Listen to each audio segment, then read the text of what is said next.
Okay, here we are. And yeah, I need to make sure. Let me get this up here. And so I can see some chat. And so I am just trying to get some listing done today. It is rainy outside. It is yucky. And I am hopeful that I can get some stuff listed. I just finished taking some pictures, which is why I was late getting here. You would think I would be late to my own show, but it happens. It happens. What you gonna do? All right, looks like we got Tracy Thrifts here. Tracy's always here. I love that you're always here, Tracy. Thank you so much for being here. Are you having sales this weekend? Let's see, I'm trying to get my stuff set up here.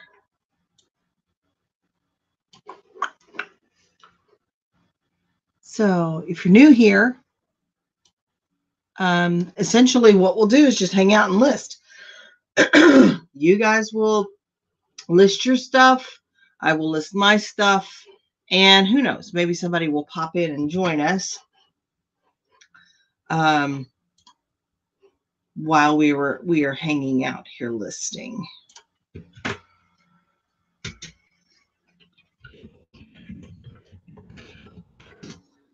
So Tracy says she's listing, which is great.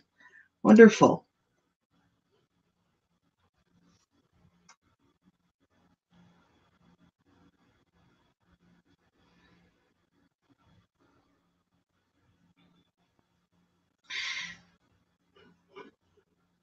So I put on my Facebook, in the Facebook group, that I was looking for recommendations for vacation, because I need to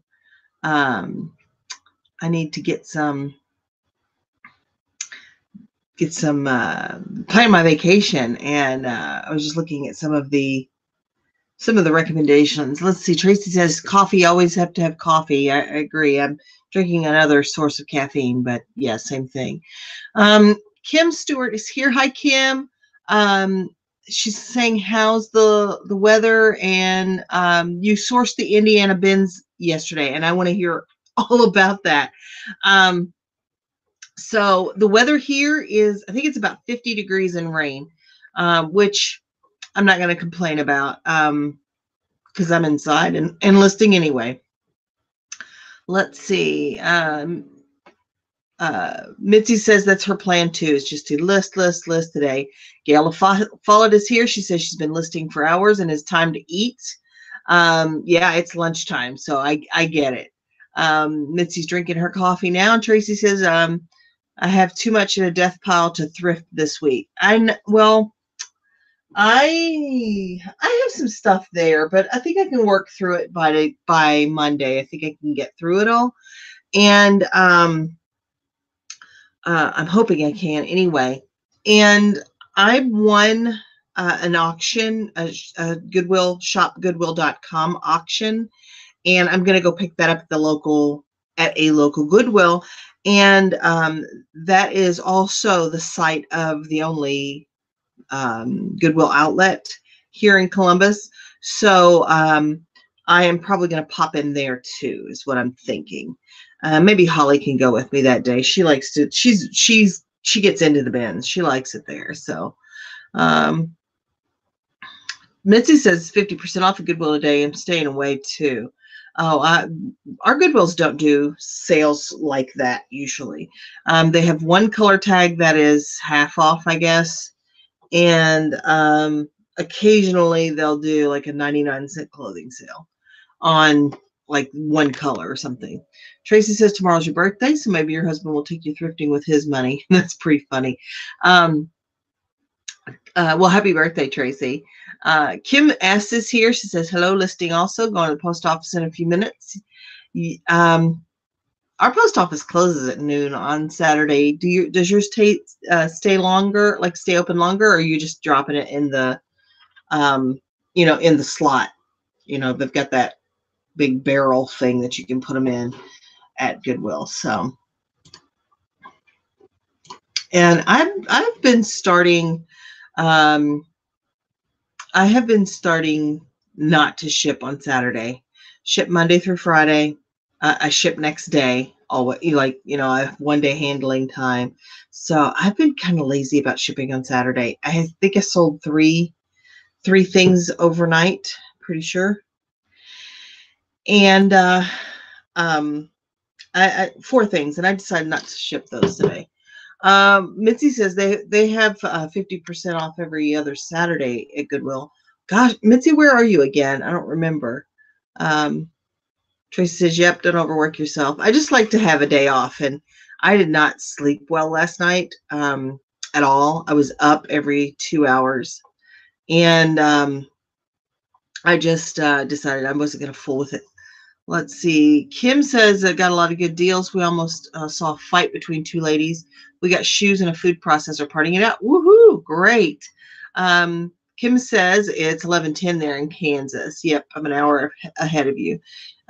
Mitzi says she's in Arizona, so good to know. That's a little far out of my like regional driving to thrift radius, but that's great that they have sales like that. So I just took a bunch of pictures, and I'm going to try and get those uploaded. Where are, like, how do you guys do your pictures? Because I have really evolved. Like, I've never taken pictures with a camera for eBay. I've always used a phone because I've been doing it since phones with good cameras are available. I used to take the pictures on the app. Like, I would write the draft and then take the pictures into the app. I don't do that anymore. So now I use a phone that is actually just dedicated for taking pictures, and I just upload all the pictures to my computer. I could do it through the cloud, but I'm not that technologically advanced. I'm really not. Hey, Linda, how are you? Turn this down a little bit. Tracy says she loves a good thrift store tiff. I don't. It makes me so unsettled and upset to see people like fighting, arguing. I can't. I have to walk away. Tracy said I started drafting first and then taking pictures when you've drafted and you use an iPad. I don't know if I'm bad enough trying to hold a phone to take pictures. I can't imagine trying to hold an iPad. Linda, did you get your mail squared away? I did. Packages are dropped off. It's now officially my weekend. Nice. We were just talking about how I'd gotten lazy and was no longer really shipping on Saturday. I stress out if I don't. I don't know. I know technically I don't have to, but I feel like I have to. Yeah, and I used to, and I'm like, I just want that time for myself. I don't want to have to, either drive the half-hour round trip over to the post office or wait for the weekend mailman who may not be here until 5 o'clock. So. Yeah, see, I'm not far from my post office, so it's a non-issue. It's a pretty drive, especially on a day like today when there's snow on the ground. I always like that, so it's kind of like a chill time for me. Yeah. And then it's that much less I have to deal with on Monday, which sometimes, at least when I'm selling stuff, Mondays can be a bit crazy with how much stuff I have, so it just kind of lessens out a little bit. Yeah, and that's true, because I'm hoping to end up with, another 10, 12, 15 packages on Monday. I've got 4 now. But it can be overwhelming on Mondays. Let's see. Kim says they're in Indiana. We got a lot of, they've got a lot to list. It's raining a lot. It was raining a lot here too, Kim. And she says, howdy to Linda. Good morning, everyone. I don't think I said good morning. Yeah. So, hello. Tracy says the iPad is a little heavier, but the picture come out much brighter and cleaner than on your iPhone 10. I have decided I am not upgrading to the iPhone 10 unless I absolutely have to, which there's no reason I have to. I've got a 7. I've got a 6. The 6 doesn't work exactly like it should, but I would probably go to the 8. I was actually playing around with going to a Samsung as my next phone, but I'm not sure. Gloria Gonzalez is here. Good morning, Gloria. And Jennifer Weddle is here. Hi. Jennifer's in Indy as well. Yeah, Kim is in that general vicinity, I'm pretty sure. So let's see. I sold another one of those Transformers Beast Wars. So what's that, 2? Mm-hmm. So I sold one for 25 and I think one for 12. And how much did you pay for all of them? $12.99. Nice. So you're already, it's all profit from here. Yep, and I still have a ton of them. Wars like that. Yeah, I still have a ton of them to list. I'm just struggling with transforming them so that I can actually take pictures of them. Because that's the thing about Transformers. You need to put them in one pose or the other, and mine are kind of halfway between poses. Yeah, Tracy said that she's in Fort Wayne, and there's lots of Indiana folks there. Yeah, rocking the Midwest today. Whenever I think of Indiana, I always think of John Mellencamp. My parents lived there for a while, not in Seymour. They lived in Salem for about a decade. And it was a nice drive. I used to love that drive. Go up there and see them on the weekends.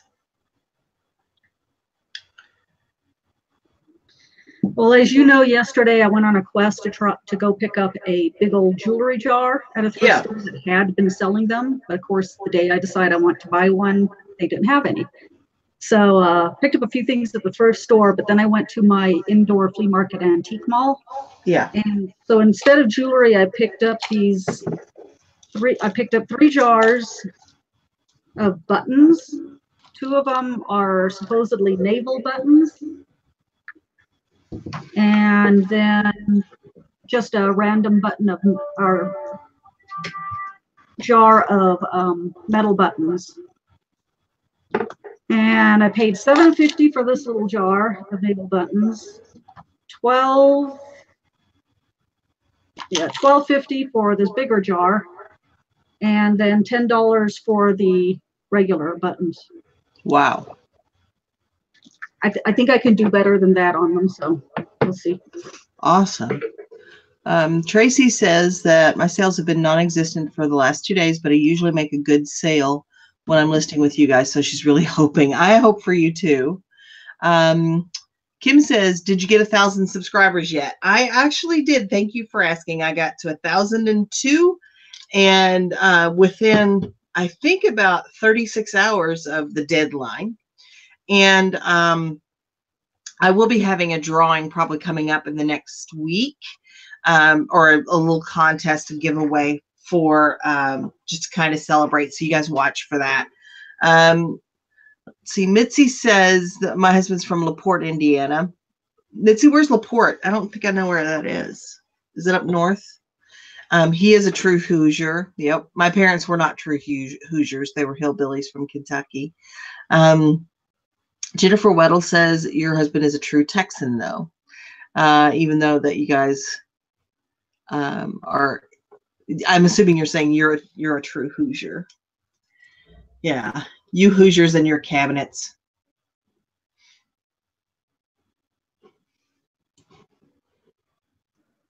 All right, let's get these pictures going.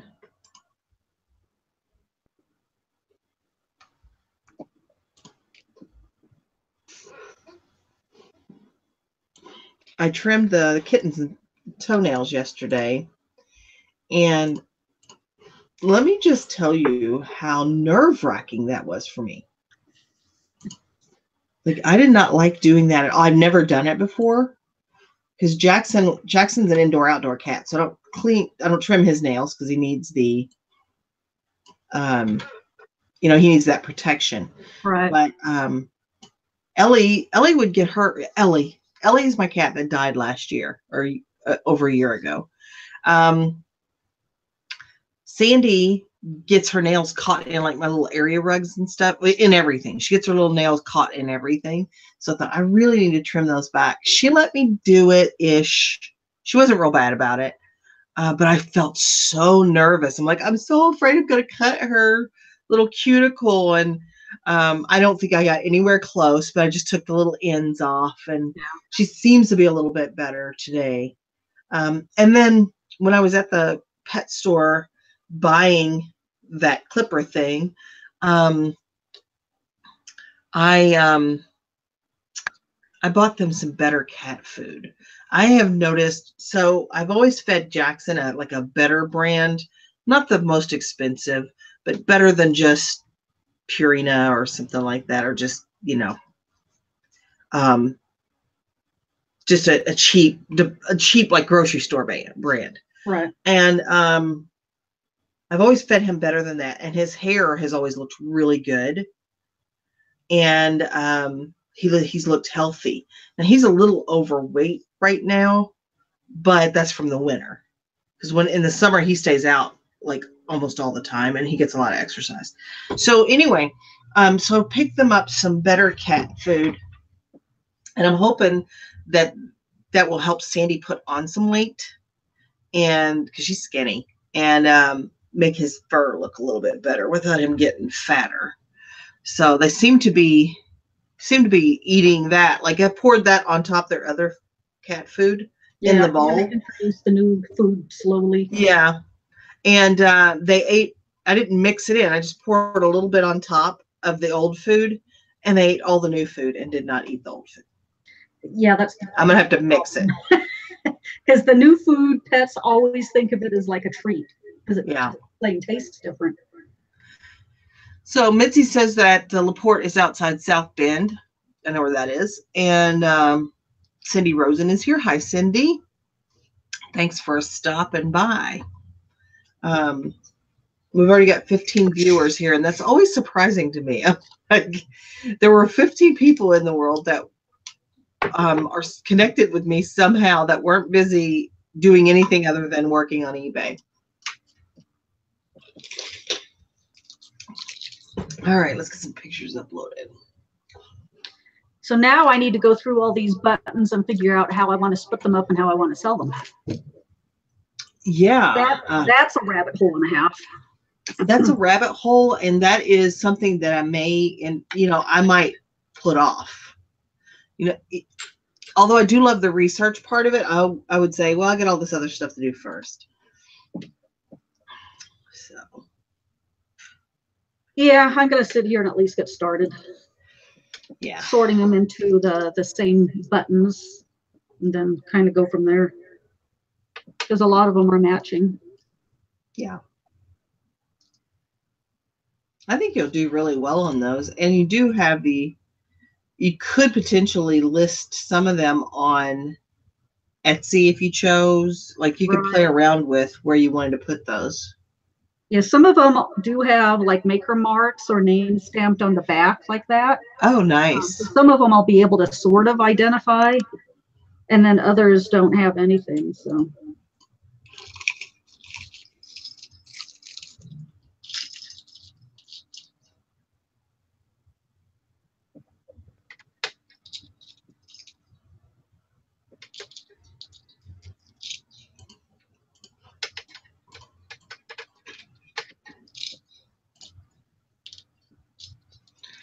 Thrifty Paper Garden. Hey, she says she loves sorting buttons. To me, it's relaxing and interesting. I can see that. I just feel like I would need to be. I'm like, I gotta get some other stuff done because I'll spend 3 hours playing around with buttons.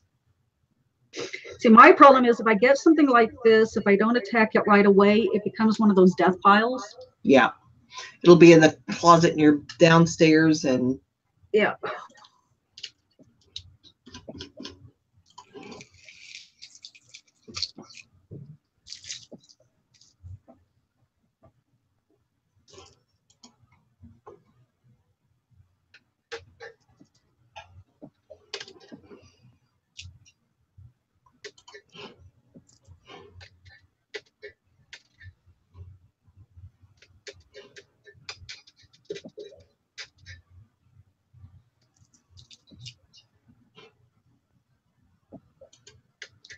I just was watching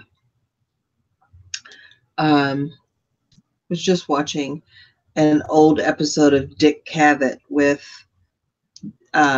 Lucy Arnaz,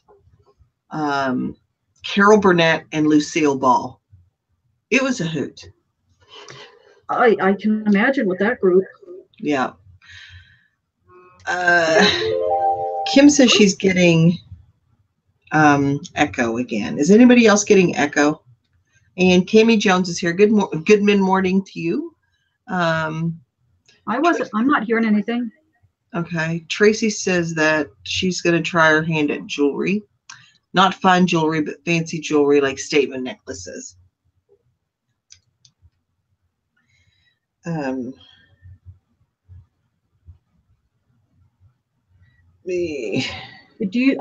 Tracy, do you know Texas Gal Treasures?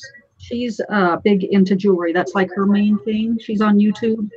And she does have a couple of, she has a Facebook group, or she started a couple of Facebook groups specific to jewelry. So might be something to check out unless you already know about her. I know all that, and just ignore me.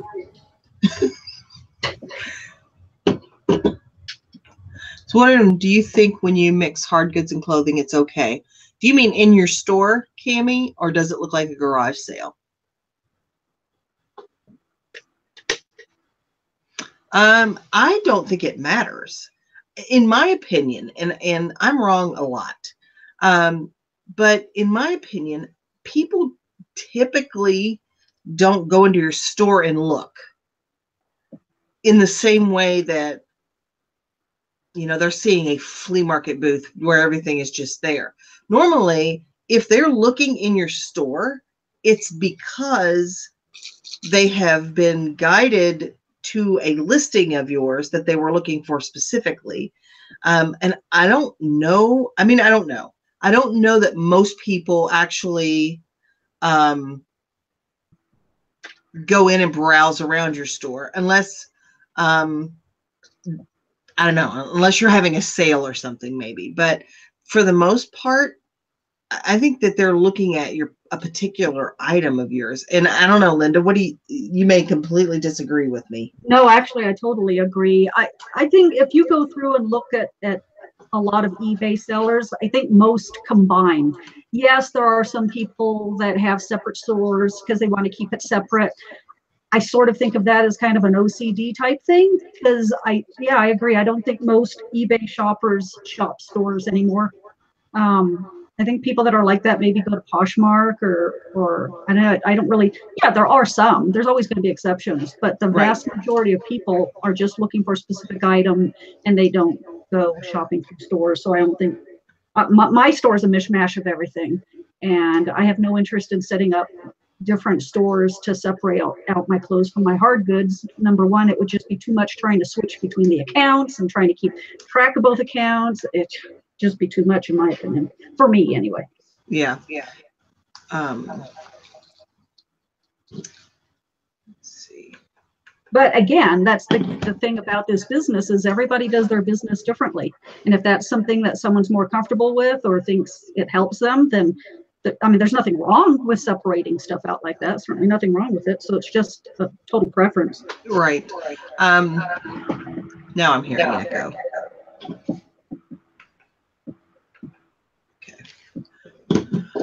So Cindy says her store does better with variety, and I believe mine does too, which I don't have many clothes in mine. Mine is mostly hard goods and shoes and that kind of thing. And I probably only have 10 or 15 pairs of shoes. Will is here. Hi, Will. How are things going over where you are? Hope things are well. Hope you've had some sales. Gloria Gonzalez says, I have a Miriam Haskell necklace. In my research, the prices are all over. Not sure if I'm going to do it at an auction.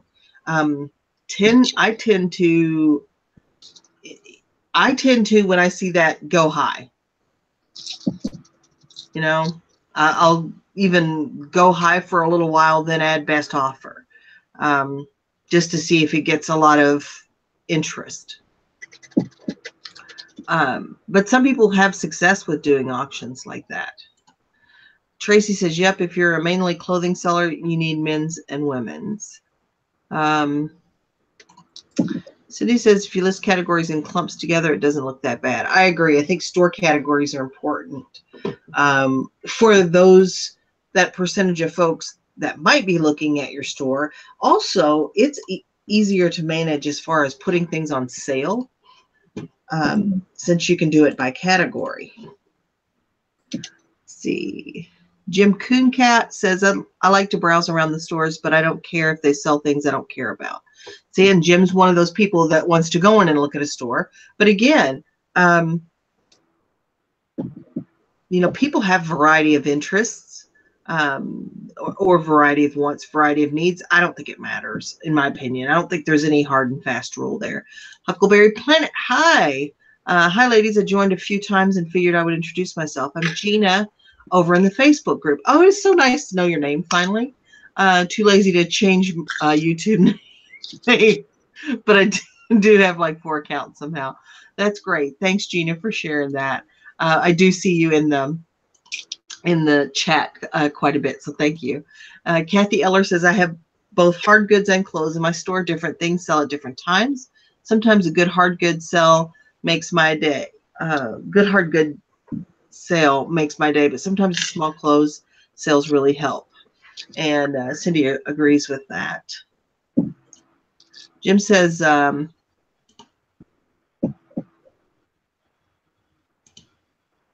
let's see. Oh, Gina said that I did go ahead and subscribe with all of them to help you out. Thank you. I appreciate you doing that. Jim says we collect. So if we have one thing in the store they might they may have other things. You're right.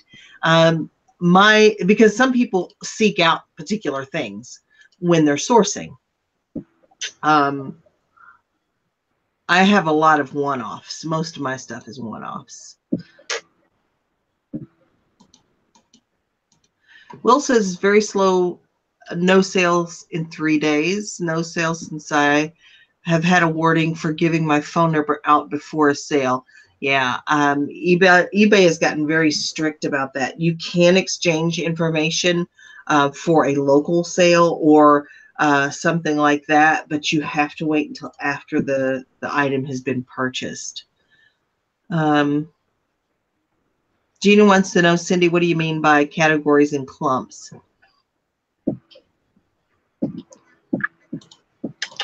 Okay.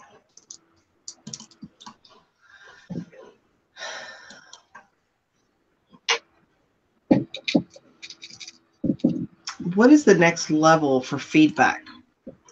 Like, what is the next color? I have the... I don't know. Mine is so far off. I'm not even thinking about it. Faye is here. Hey, Faye. Hi, Faye. It's so nice to have you back here. All the crap you've been having in your life.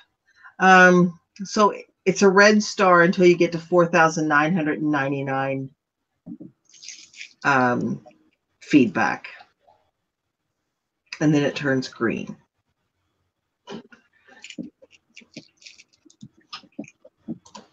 Not that anybody ever noticed. Like, nobody would ever know that, you know?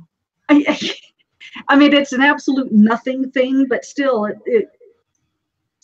I don't know if it's psychological or what. It's just kind of fun, I guess, so that you've gone up a level like that, but it means absolutely nothing sales-wise.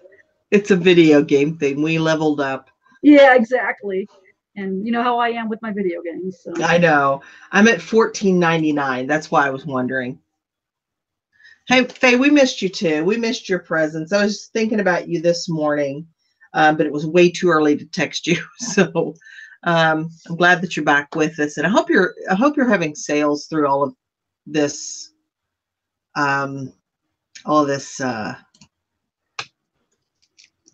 stuff. All this stuff you're going through. Stuff. Steve Alcorn, hey. Hey, Steve. Faye said she will sell chipped paint if it'll bring in money. Whatever it takes. Well, let me tell you, some of my friends are completely flabbergasted and kind of grossed out that I sell used bras. So, Oh, really? Faye says her sales have been great. Twinkle, twinkle, little star, all buyers know not what you are. Will, you're funny.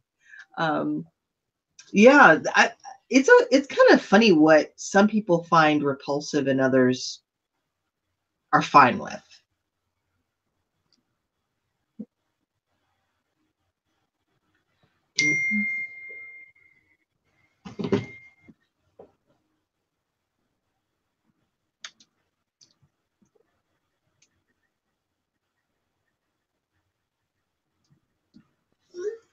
Let's see. It's funny, I can't find this thing I took pictures of in the picture. Oh, there it is.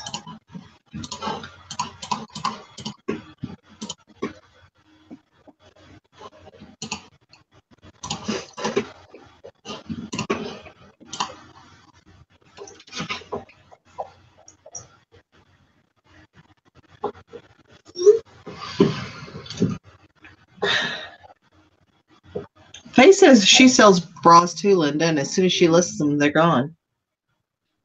yeah, some of mine have sold faster than others. Some I probably had priced too high or whatever. But I think I've sold every bra, used bra, because I get some new ones as well, like TJ Maxx and whatever. I think I've sold them all except for one or two. At one point, I think I had like 10 to 15 up. So yeah, they definitely sell. You don't want to overpay for them. Typically, the used ones aren't going to sell for a lot. They're going to sell for $8 to $12 plus shipping. You don't want to be paying $4 or $5 for them. I need to check. Like, I don't even. That's not something on my radar. I've sold bras before.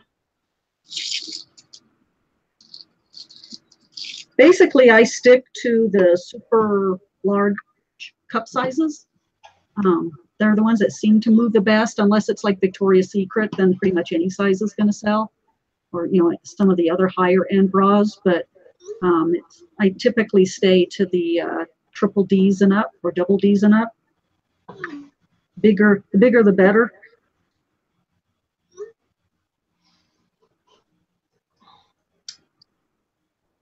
I need to start looking at the racks. Will says there's an echo. I've just turned my volume down again. Will, I'm hoping that it's good now. Okay, good. All right. One of these days I'll get this fixed.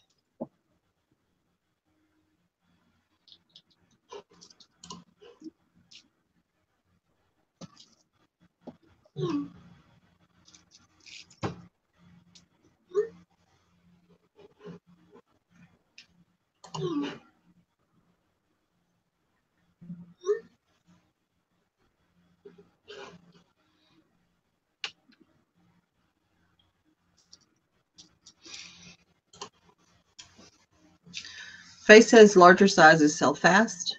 I tell them you can't live without this, and they believe me. Oh.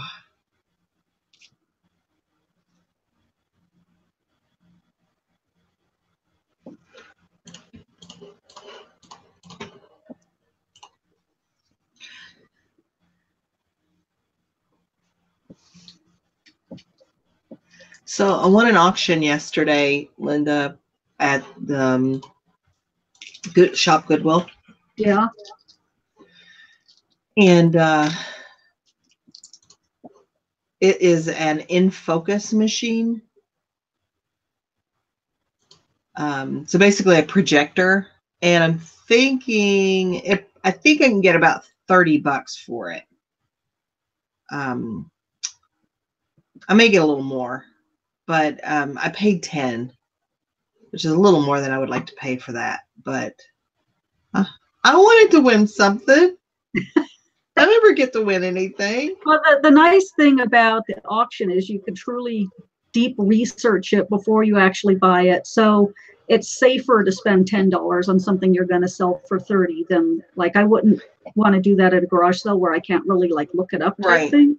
Mm-hmm. But if I can do deep research and I know I can make 30, I'll pay up to $10 for something. You know, if it's not something that's going to be a pain in the ass to list and package and store and everything. Right.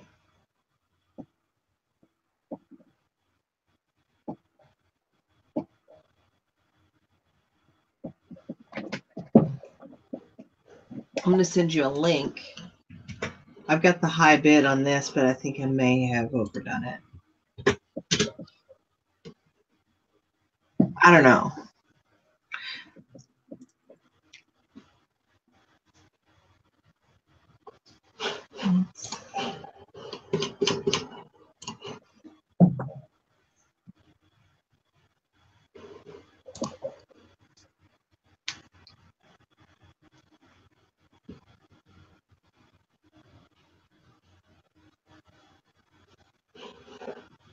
You have the high bid on this right now? Uh-huh.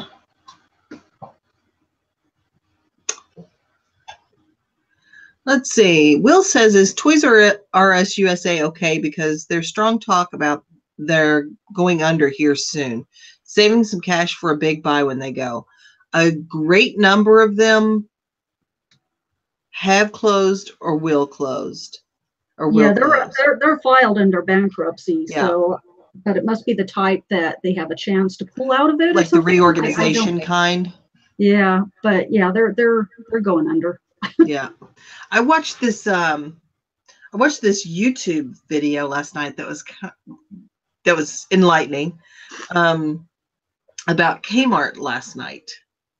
And so Kmart used to be a store called Kresge, and I think it started way back in like the 50s.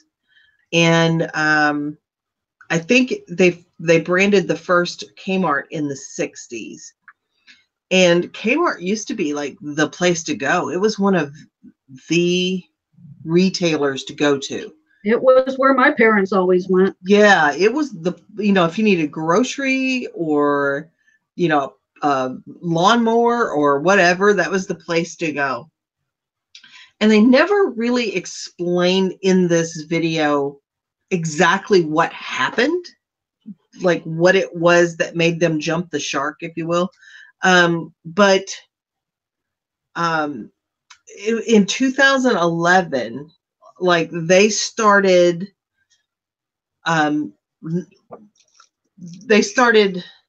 their debt to income ratio, their debt to asset ratio went negative, and then that's where the bottom started falling out. But they bought Sears. I thought Sears bought Kmart. Kmart bought Sears. And they also bought Sports Authority. So anyway, they were just saying that, maybe they shouldn't have bought all this stuff. And a couple of the things that he mentioned too was Kmart lost touch with their customer. They, no longer were customer centric. They didn't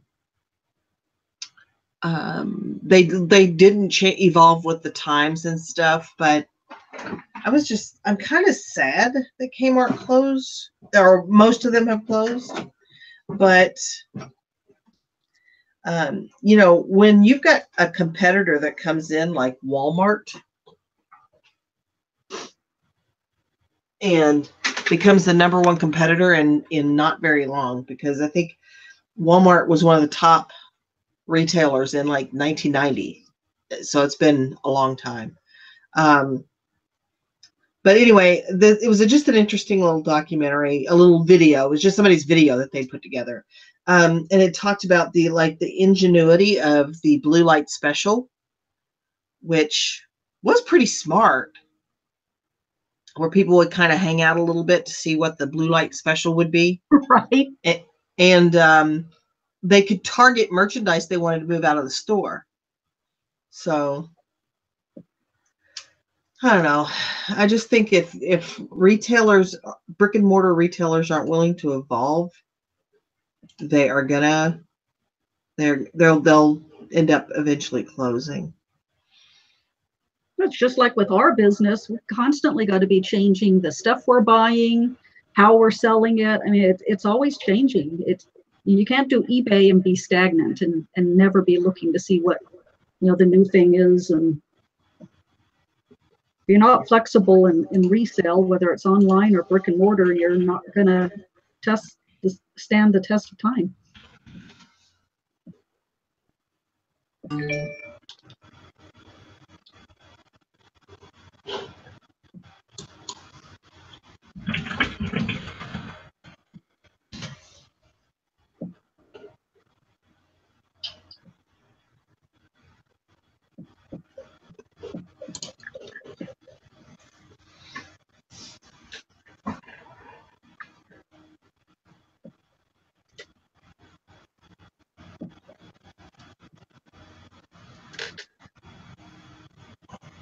Faye says she loved Kmart. They had everything. And until they just were not the store that you thought about going when you needed something, until I probably have set foot in a Kmart 3 times in the last decade.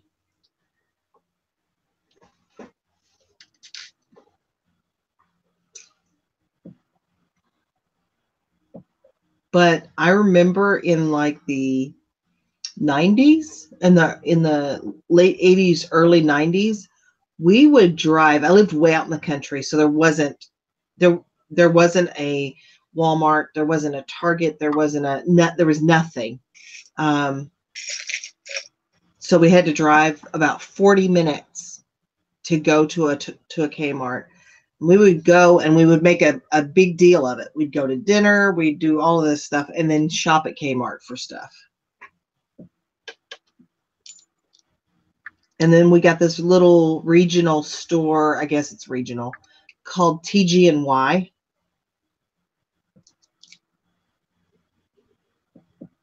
And then we got Walmart after that. Do you think of the majority of watchers as resellers? I don't know if they're resellers, but I don't think of watchers as buyers. I think a lot of them are resellers. I don't think they all are. I mean, I watch stuff as a buyer if I'm trying to research, find out what the best price is and stuff. Yeah. Now, one thing with me is I'll watch something so I can go back to it, and then I forget to unwatch it once I've made my buying decision. Yeah.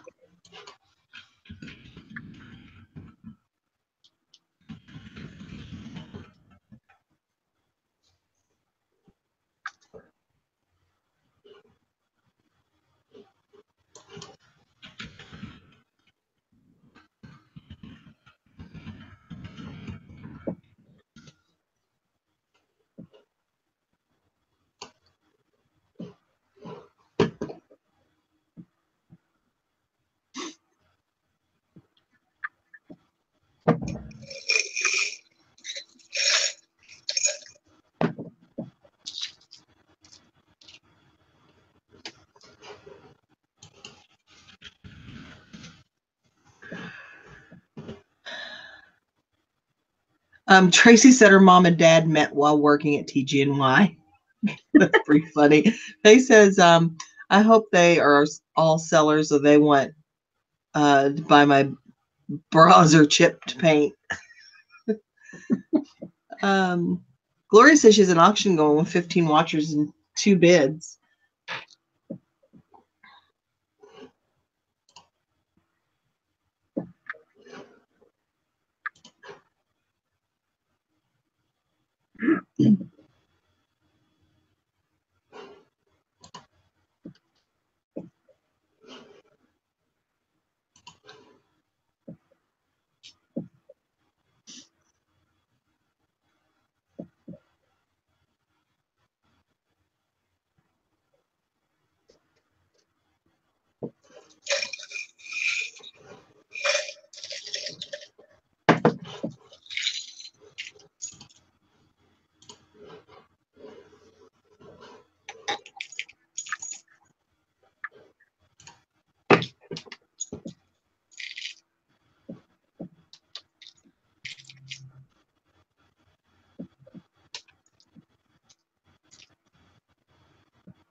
Will says, I'm cleaning the dust out of crevices of toys and with a dry brush paint, with a dry paintbrush whilst listening. I'll prep for me right now. List tomorrow.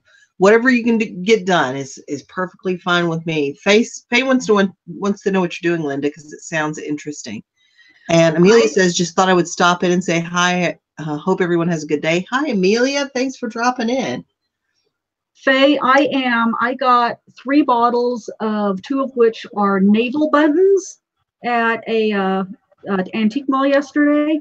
So I am sorting through them and trying to match them all up so that I can like sell them as match sets and stuff.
Yeah, I hope I'll sell them. I mean, I'm sure I will one way or another. I just kind of sorting through them, and then I have to decide how I want to sell them, how I want to group them up, and that type thing. And I like picking up stuff like this. I mean, I've never really done buttons, at least these type of buttons before. So basically, this is kind of a learning thing for me as well. So I pick them up, and then it gets me researching, and then I know going forward what to look for, what to buy, what not to buy, how much I can pay.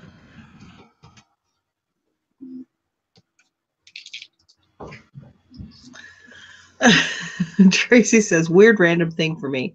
While my parents both worked at TGNY, they both drove Pintos. Probably because the Pinto is a very inexpensive car. And it was like the Ford Escort of the 80s. It was everywhere. Kind of like the Chevy Cruze now. Like every third person owns one. Cami wants to know if I parted out the juicer from the kitchen. I haven't even opened the door to the thing where they are, but I think I will. I think I'm going to. However, I've got this juicer right here that I'm still trying to get listed, so I'll list that one first.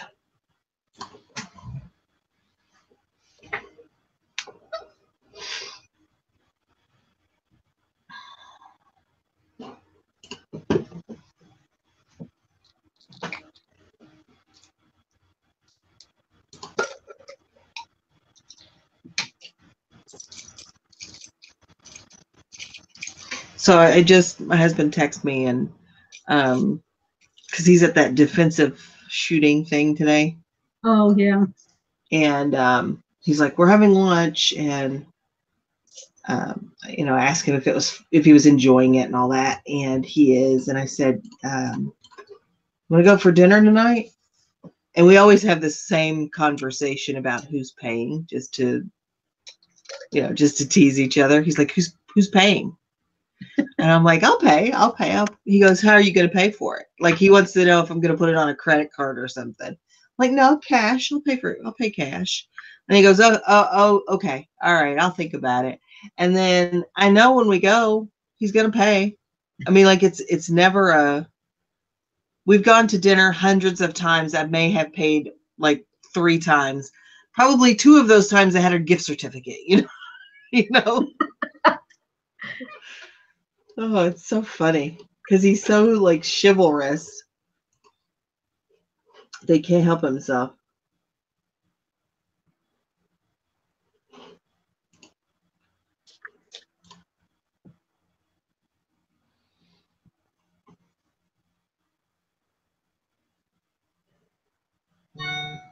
Oh, Bill wants. I put a post in the Facebook group about vacation, and Bill posted in there Disneyland. Disneyland was his recommendation for. That's where he and Donna always go. They're Disneyland addicts. Do I need to show Bill a picture of a map and say, okay, Disneyland is over here, and I'm over here. Wait, which one is in California? Is it Disneyland? Disneyland's California. Disney World is Florida. Well, Disney World's in. Yeah, see, that's all the way. I honestly have considered taking my husband to Hawaii, which is where he wants to go. It's like one of the places he'd like to go, but I just don't want to pay the flights because it's a long flight from here to Hawaii. Yeah, sometimes the long flights aren't the more expensive ones. It depends on the location and how many flights they have that go, and there's all kinds of things that go into the pricing of flights. I know, but I'm everything I'm seeing right now is they're about $900 to $1,000 each. I think right now any warm location is going to be expensive from a cold location because they have so many people that want to get out of the cold and go to the warm. I know, but I'm booking my dates for like November. Oh, October. Hmm. I'll just keep playing around with it. But I was able to find a hotel for 5 nights there for about $1,000, which I can do.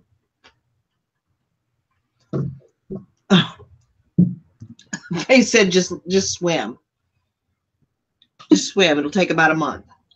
No, I think I'll drown in the first 30 seconds.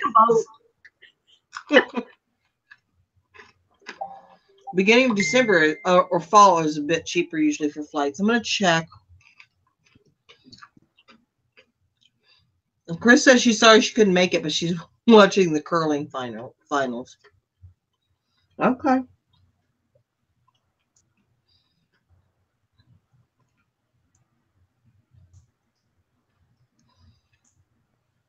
That's pretty funny. She loves curling. What's not to love about curling? Gina says, as in a flight time not purchasing summer would be less, but not sure you want to go then. No, I want to go. I don't want to go in the off season. I want to go in like the cusp of the season. See, for me, a vacation is going to a gambling town. Where? But I know you don't gamble, so. Mm-mm.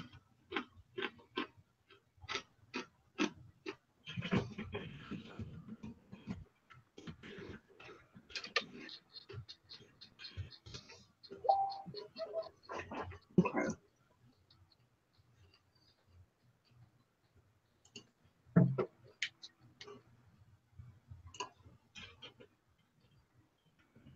I need to find somebody that's gone to Hawaii because I don't even know. Obviously, the Big Island's going to have more variety, I guess. But I have a friend that lived there for a while, and she just recently moved back to California. And then I have another friend an old friend that I haven't talked to in many years, but she still lives there.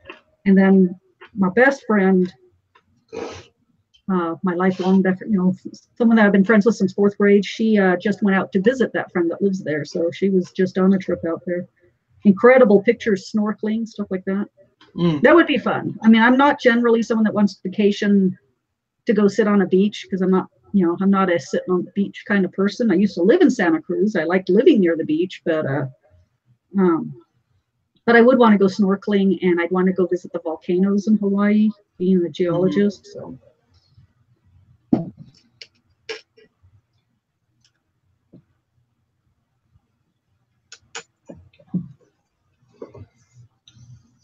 Gina said try early December if possible before kids go on Christmas break, or February when kids are back in school. We have been many times to Hawaii, ask questions. Oh, thanks. I appreciate it. Well, first question would be where did you stay? What Like what city, what island did you stay on?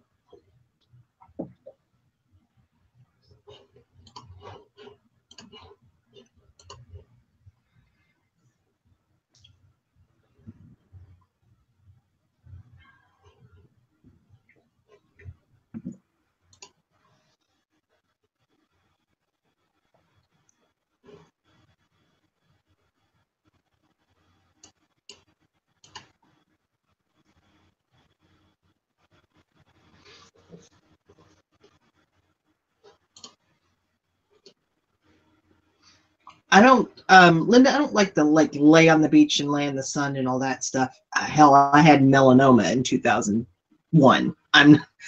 But I do love this, the sound, the smell, you know, all of that about the ocean. I would much rather go to an ocean destination than a mountain destination. Yeah, I lived a block from the beach in Santa Cruz while I was going to college at UC Santa Cruz. Mm-hmm. And you could hear, especially in the morning, before there was a lot of, people noise and traffic noise and stuff, I could hear the waves crashing in my apartment being walkway, and it was awesome. Yeah. Occasionally, I'd get the paper and go sit out over on the beach in the morning. So I like the beach in the morning. Yeah, I'm not a sunbather at all. I get hot and sweaty. It's not fun to me. Must be that Scottish. That's. Yeah. But I did like going to the beach in the morning and in the evening, like the sunsets or the sunrises, sit and read the paper in the morning, go and study either in the morning or in the evenings, that type stuff. I did love that. Yeah, and I've never seen the Pacific. My husband honestly only saw the ocean once. Well, when we went on vacation in 2016. So,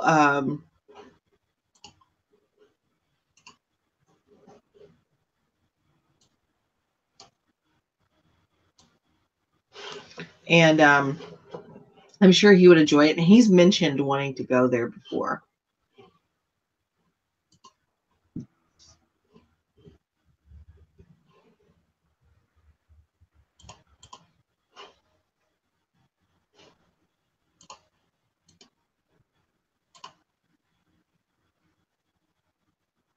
I keep uploading, like completing drafts, and my number keeps dropping because I've got stuff ending. Yeah. Stop doing that.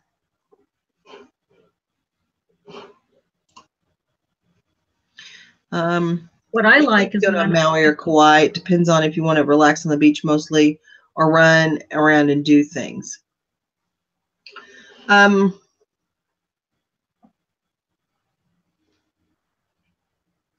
I'm sure that he probably wants to lay around and, walk the beach and all that. And of course, I want to shop because that's what I do. So we'll have to find a happy medium. Oahu is mostly big city and crowded, but they do have the memorial. Maybe Kauai is where I want to go.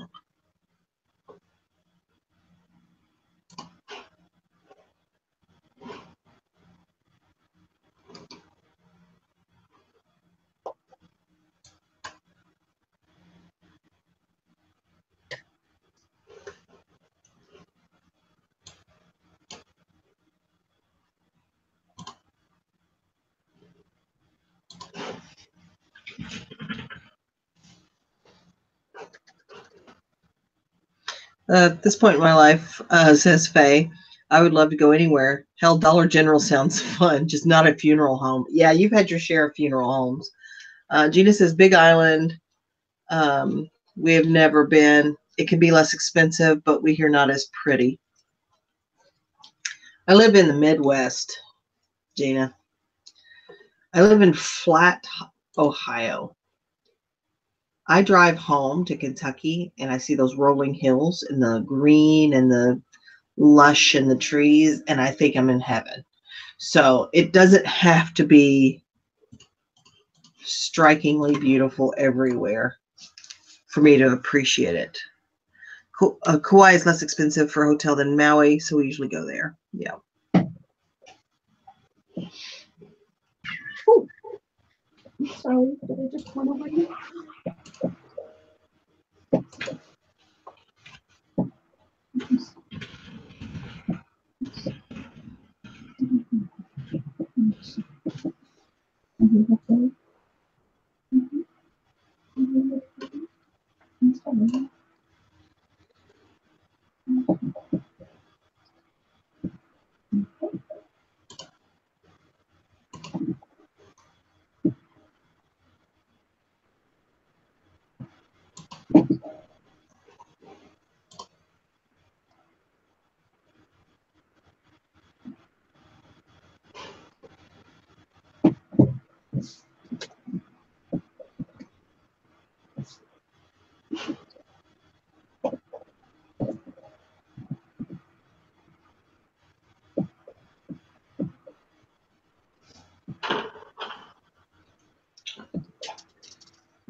Gina says you'll love it in Hawaii.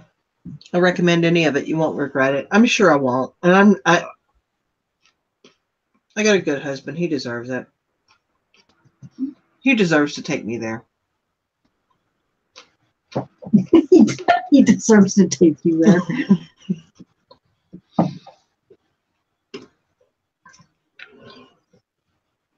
And this is how this is pretty much going to play out.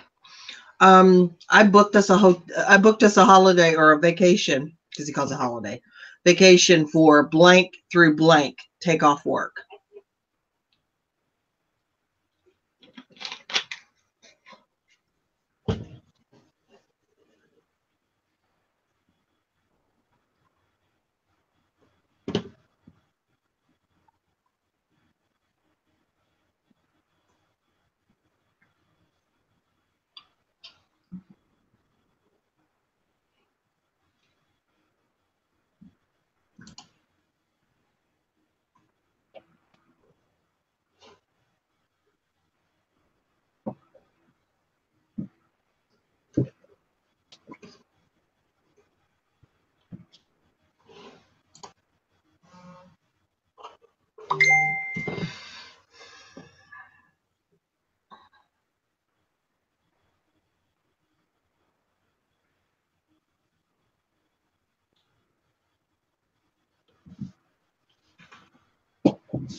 Oh, now this is what I'm talking about. Not that I'm in a rabbit hole, because I would never go into a rabbit hole. Ever do you go into rabbit holes? Here's nonstop to LA and then LA to Honolulu for less than $500.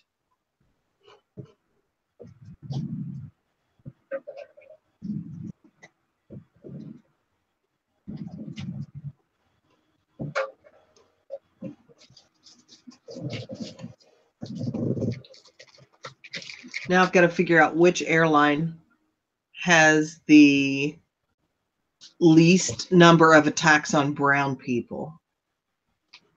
Weren't you supposed to be listing? I am listing. I've listed 6, I think. Sort of.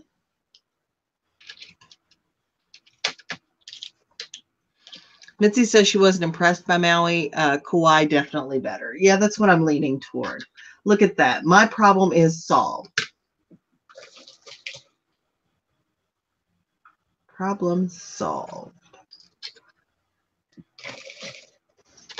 Now, sometimes I wonder,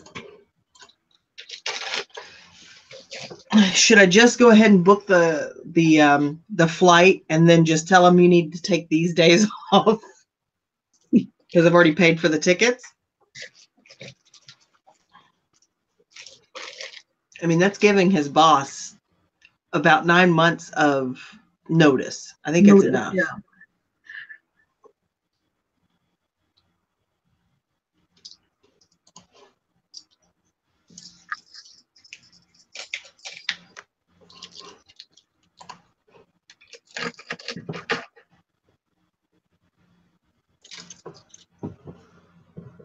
Yeah. Yeah. Gina says Kauai is definitely her favorite.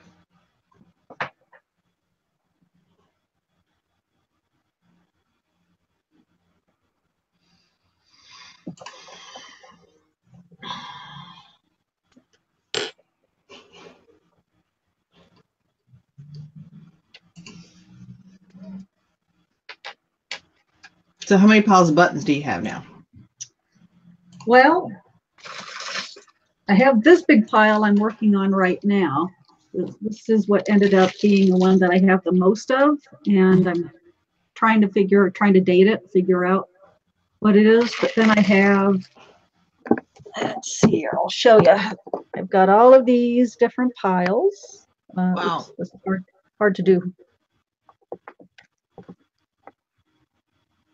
Wow. So, but I do have them for the most part separated into like buttons. It wasn't as difficult as I thought it was going to be, actually. So now I'm doing a little research, try to figure out what these ones are.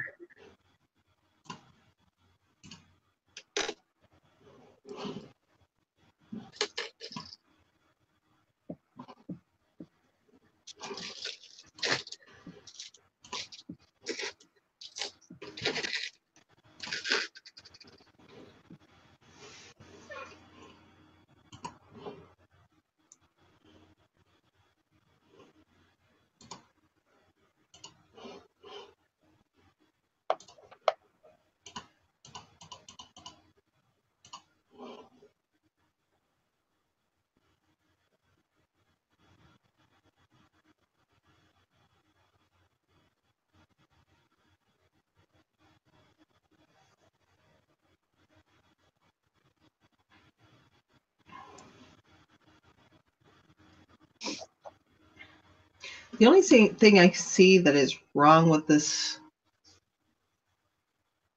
flight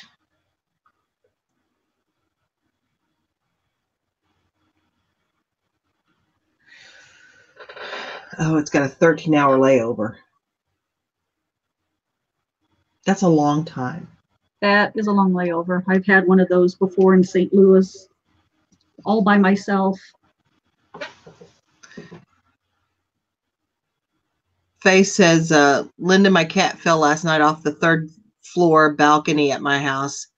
I got from my mom. The catwalk had fell down and she didn't know it. She looked like a flying bat. I hollered. I thought she was dead. Landed on her feet. Cats are, that's why they say cats have 13 lives. 9 lives? No, 9 lives. 9 lives. So yesterday I was leaving. I had to run out and get something. And Jackson was out. So I got on my front porch and I looked down the street and I see this gigantic cat like trotting up the road. He's not really in a run, but he's just kind of just trotting up the road. I'm like, who is that gigantic, like his guts hanging out on either side? Who is this cat? And I realized it's Jackson. And so I'm calling for him. I'm like, come on, come, because I want to put him in the house. He's been out for a while. And that way I don't have to worry while I'm gone. Because I do occasionally leave him out while I'm gone, if I'm not going to be gone very long. So I wait for him to come all the way up the street because he doesn't see me and speed up. He's not a dog.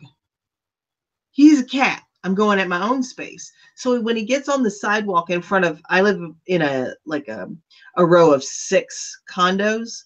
When he gets on the end of the sidewalk, he slows down. Now I'm walking, and he comes all the way up on the porch where I am. I pick him up, I open the door, and I put him in. I stand back up to grab the doorknob, and he runs right back out. I'm like, I waited for you all this way patiently, and I'm not patient. All this way, and you didn't even want to go in. Cami says, hi, Linda. We live by Cannon City, a thrift store called New Horizons. You should check it out. And Tracy says, it's hilarious, but poor baby. Yeah, I'm sure that cat had a heart attack on the way down.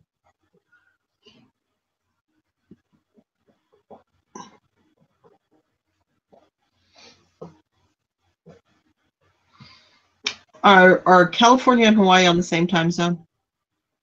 No, not even close. Hawaii's way out in the Pacific, so they're like another, I think, 3 hours earlier than California. Are you serious? Yeah. I had no idea. Yeah. It's at least another 2 hours, but I think it's 3. Alaska Airlines. I've never heard of them.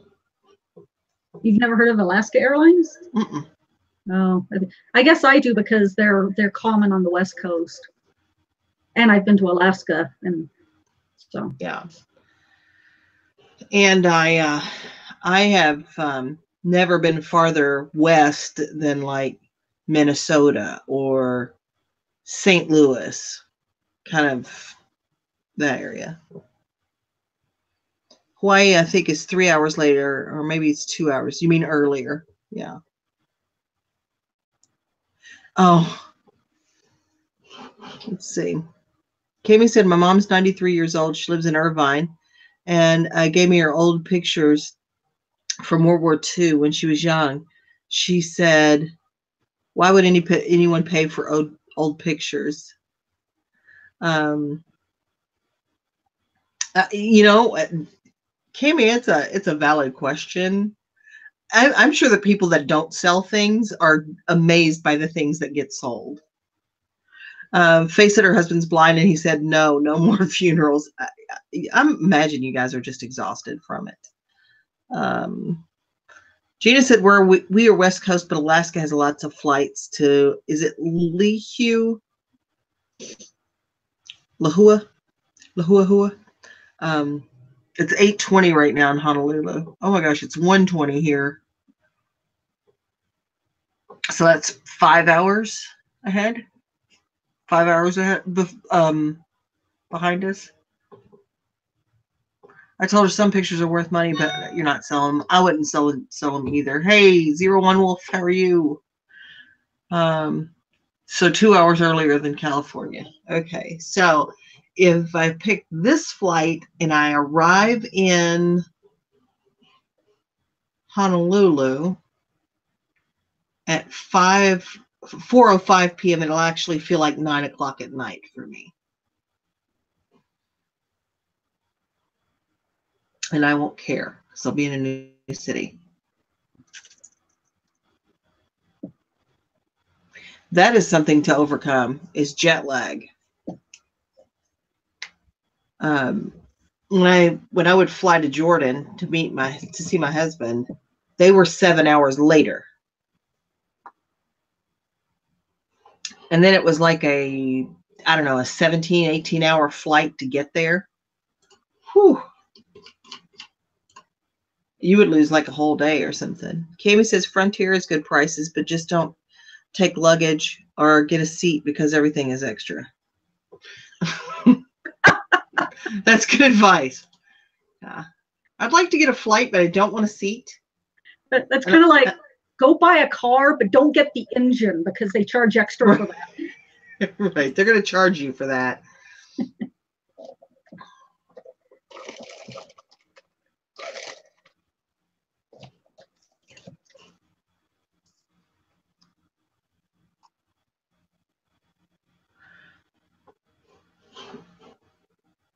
Wait, I didn't see. Oh, Will said he sold legs off a coffee table. People will buy what they need. That is so awesome.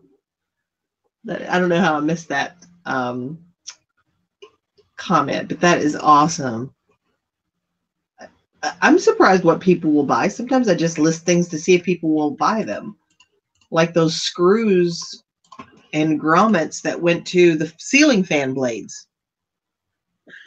I sold a toy out of a cereal box a year or two ago.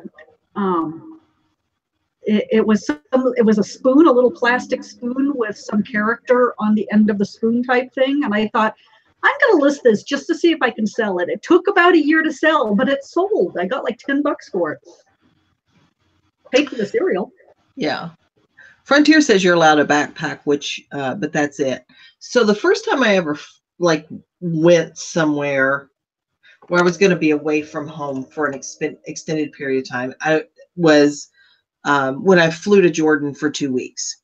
Now, I have a bit of anxiety, just a little bit. So let's not up this by going to a foreign country. So now I got to do an international flight. And then let's up this again by I'm flying into a country where I don't speak the language. And then let's up this again by I'm meeting my husband for the first time because we met online. So I took 2 of the gigantic suitcases full of junk that were at weight,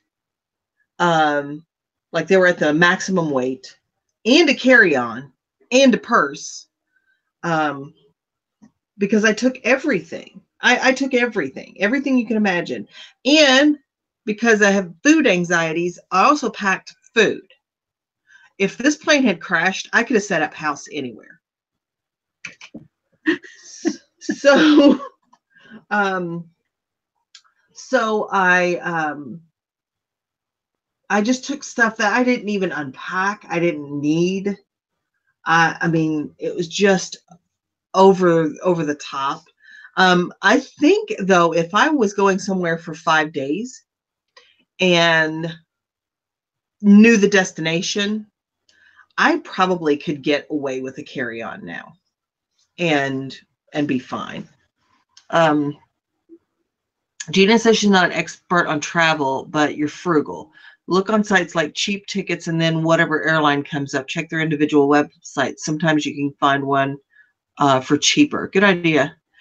Faye says first that I'm one brave girl, and then she said I was crazy. So it may be a little bit of both. Mitzi says, wow, you're daring. I'm really not. But when I get something in my brain, I mean, like that, I bought a house like before that. I bought this condo before that. But those plane tickets, because they were really pricey, those plane tickets was like the biggest purchase I'd ever made. outside of like a car or something. So I was like freaking out about that and just the whole thing, but it all worked out. Sam, hey Sam, I sold 2 little plastic things, didn't even know what they were, but they had the word Thule on them, so I listed them and they sold.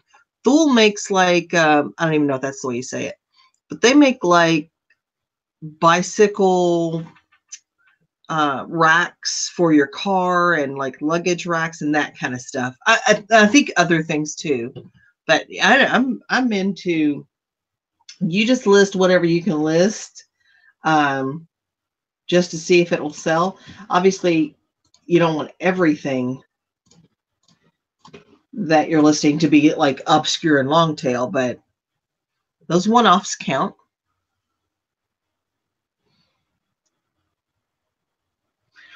Okay. So the best flight that I'm seeing right now is through American.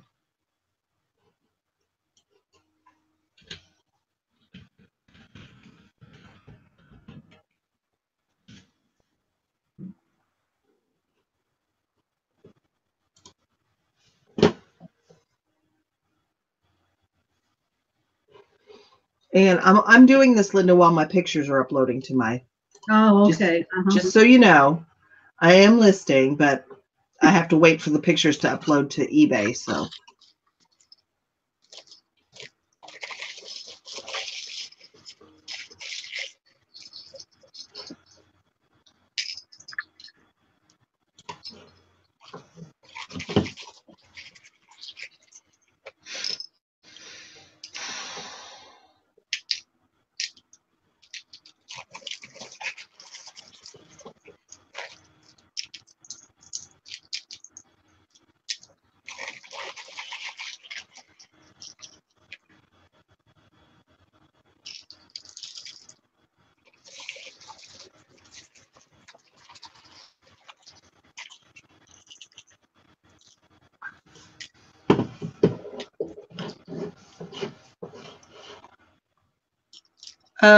So I see the comment, it's held for review, and I'm not going to show it, but there is expletive. I'm like, I don't understand why you think we're old white racists. I don't understand. Did I say something to give you that idea? Just a troll. Okay.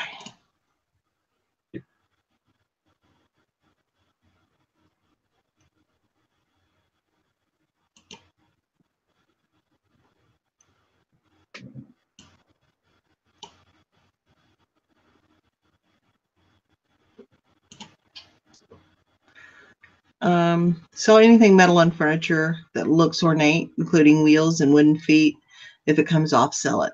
Good idea.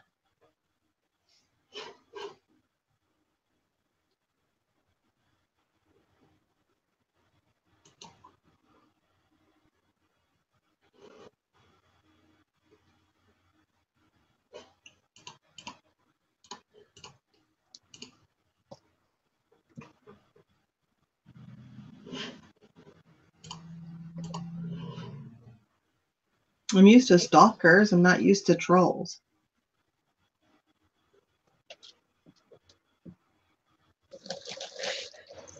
Bring on the trolls. I'm a gamer. I know how to handle them. I used to live on Twitch. You want trolls, go to Twitch. Yeah. 01 Wolf said, just a troll. You hit the big time. I don't know. Probably because my comment about brown people. When you know you're maybe. You get that 1,000 point, boom, you get trolls. Yeah, maybe. But my husband's a brown person, so that's what I was referring to. I don't want to support an airline that has been in the news recently for mistreating brown people. And Tracy says some folks don't have anything better to do.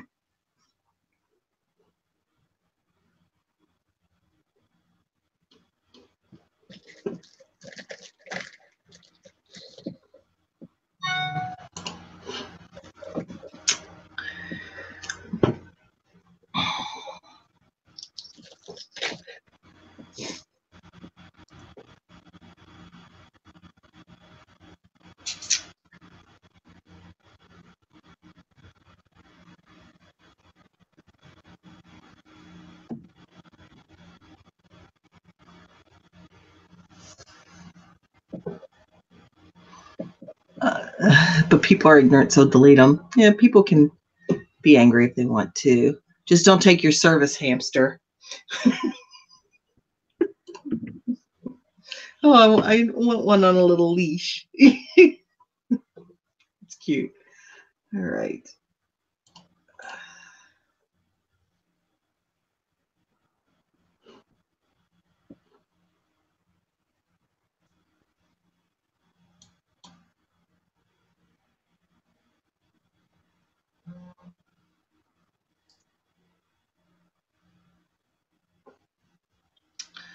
Let's see. What is this?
Shoot.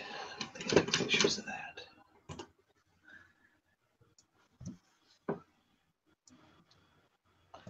Faye says, when my husband and I fly, we get automatic upgrade to first class first.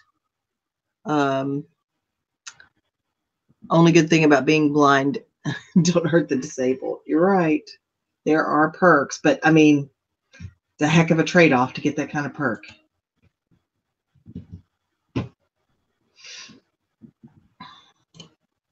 Once they let me walk through first class on my way to my seat. That's as close to the first class as I'm ever going to get.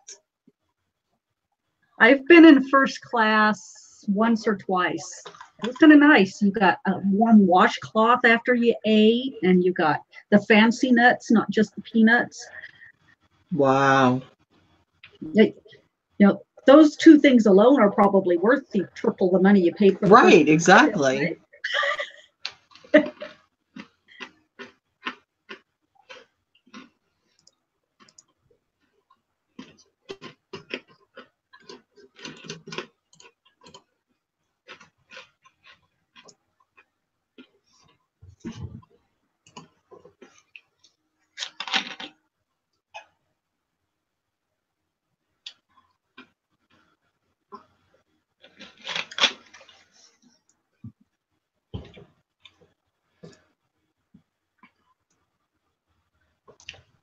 What would you consider a good amount of savings before quitting a full-time job?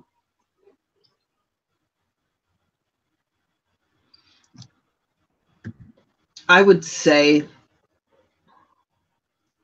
and please don't quit your job based on this, you need to have at least 3 months worth of bills. And if you're not going to, if you're going to replace that with eBay, you should probably have 6 months, just because it can take a while to get up to that level where you can replace a full-time income. Linda, you've done it. Throw in your 2 cents. Honestly, I'm a bad person to ask though, because I basically had no savings when I quit my job. My job got a situation to where I could not stay there any longer. It was going from bad to worse. And for my health reasons, I needed to leave. And I was at a point in my business where I was ready to go full time. So I wasn't going to quit my job and go get another job, go through that whole stress, when what I wanted to do was this. So I did take the leap without having that savings behind me, but just because of how the timing worked. I was trying to get to the point to where I had no debt and had money put away. That was my original plan, but things changed at the job. And I just decided to, pull the safety net, which basically my job had become a safety net for me. And I did it. And now I'm, a year plus into full time, and I'm not homeless yet. That's good news. But that is not the way to do it. Yeah. It's extremely stressful. Because a lot of things can go. I just really, at that point, truly did not have a choice. I was quitting my job one way or the other. It was just a matter of, did I do what I wanted to do, the eBay business, which I had been building with the thought of quitting my job to do it full time, or go get another job? And that's stressful. I didn't want to do that and everything, since this is what I wanted to do. So, sometimes you just have to do what you have to do. And there we go. Gina wants to know how long ago, Linda? And I quit my job. My last day was October 30th of 2016. So it's been a little over a year. Sam says, now I'm self-employed and could never go back. Me too. Sam also says that when she had a real job, my employer flew me first class from LA to Paris. Pretty dang cushy. Yeah. When I went full-time reseller, I had a year's salary in the bank. And Sam, I keep calling a girl because I think I confuse Sam with another Sam from the channel. And my wife kept her full-time for her benefits. Yeah. And my situation was different. I went out on work on leave. And when I was ready to go back to work, they had refilled my position and I was unable to find a similar position within the company. So they ended up terminating me after 60 days of me ready to go back. And then because I was terminated, I went on unemployment. So my salary kind of gradually, trickled down from I think I was getting 80% short-term disability. And then I was getting much less with my unemployment, but it was a gradual step down until finally one day that was just gone. And had it not happened that way, I'm not sure I would have had the courage to quit, to just leave.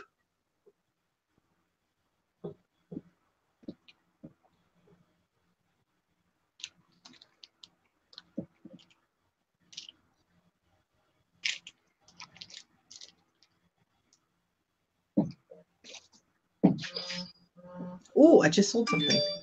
Oh.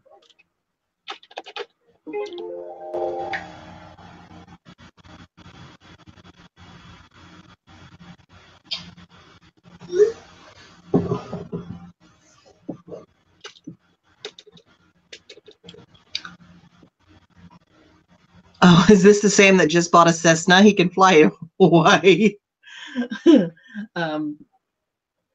That's a pretty bold move. I don't know you that well, Sam, but would you fly me to Hawaii?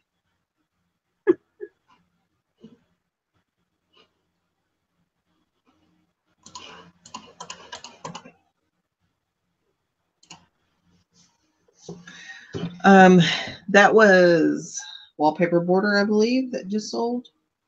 Not a huge sale, but I'll take it. Let's see.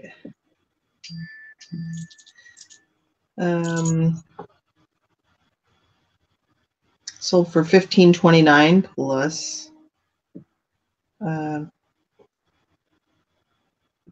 shipping. And it's kind of that cool. There wasn't anything listed like it, but it was like this harbor boat kind of situation. Oh yeah. And 99 cents or 50 cents into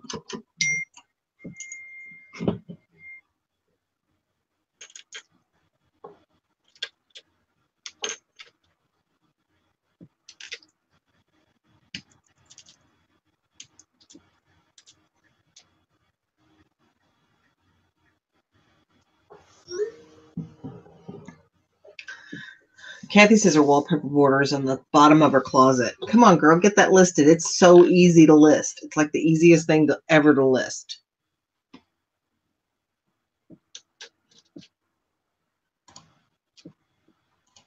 Okay.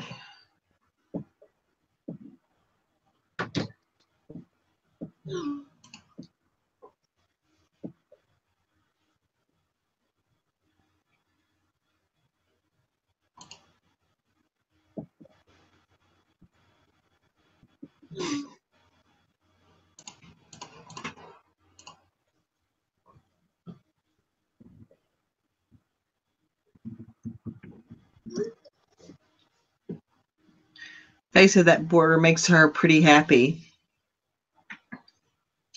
Yeah, I like that border too. Will says I'm officially old. I'm changing batteries and toys to make sure they work on a Saturday night. Yeah.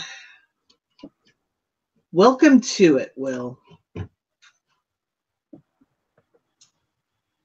I'm lucky I have Ahmed here at night, because if I didn't, I'd probably work 20 hours a day doing this. Let's see. Kathy said, husband went out sourcing again just as I was making headway. Brought home 10 more bags of clothes. He believes that they're all just great. So far, found several things with zippers broken. Well, I think the way to overcome that is to start making him list stuff.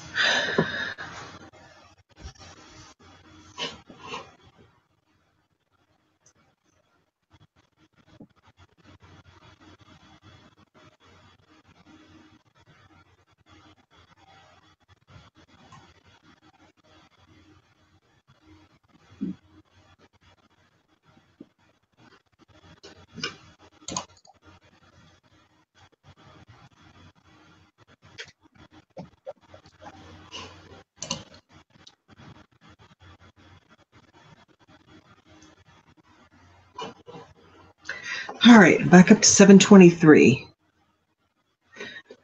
Kathy says you just gather them together and hand them back to him. Yeah, we have an expression for that in the country. When somebody does something like that, we will tell them to lick their calf again. In other words, you didn't get it clean the first time. You better do it again.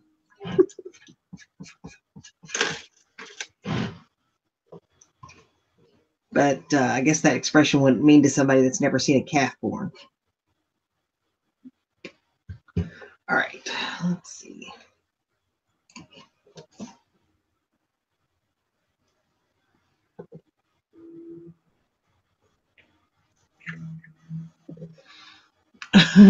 Cindy says, my husband keeps bringing me the tool, which doesn't well, but I hate listing them. Well, is it something you can expedite? Like, is there a way you can list it faster?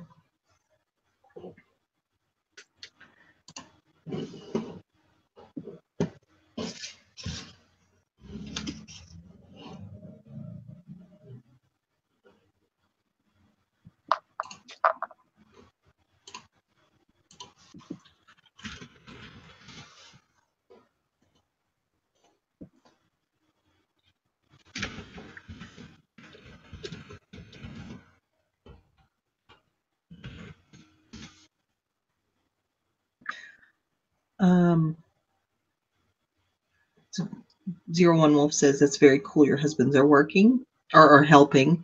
And Kathy said, what really gets me is when he takes the time to look something up, writes me a note about what to list it for, and gives it to me without cleaning it. Well, I know he's at least trying to help.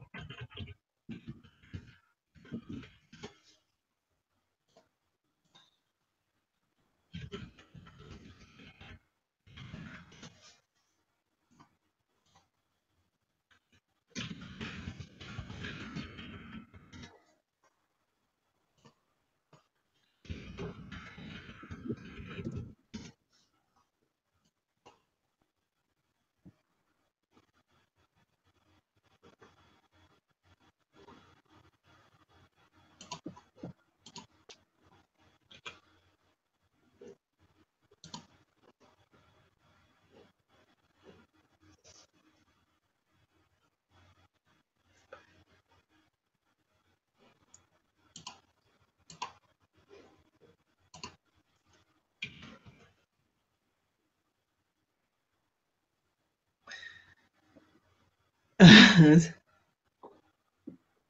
see. I'm missing all these comments. Cindy says, the hard things to list you know nothing about and have no interest in whatsoever. A lot of copy and paste. I get you. I try to avoid buying things that I hate to list. Sometimes I still do it. And it's, you can't really control that if your husband keeps bringing it to you. Cindy said, yeah, Kathy, sounds like mine. He thinks he's the boss. Faye says all her husband does is sit in his recliner and say, are we rich yet? Kathy said he does find really good stuff sometimes, and he does all the shipping. He started selling stuff on consignment, so he's getting rid of all the stuff that I can't sell. Yeah, I feel you.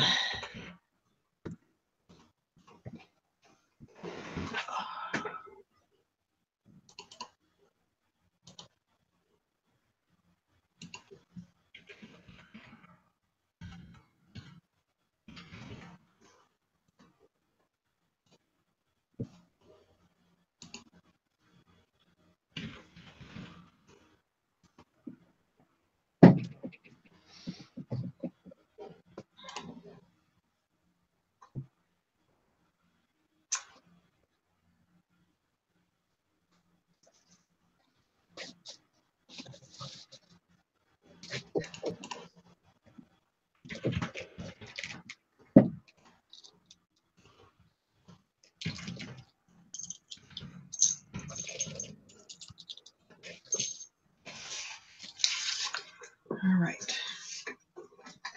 It's got all of this listed.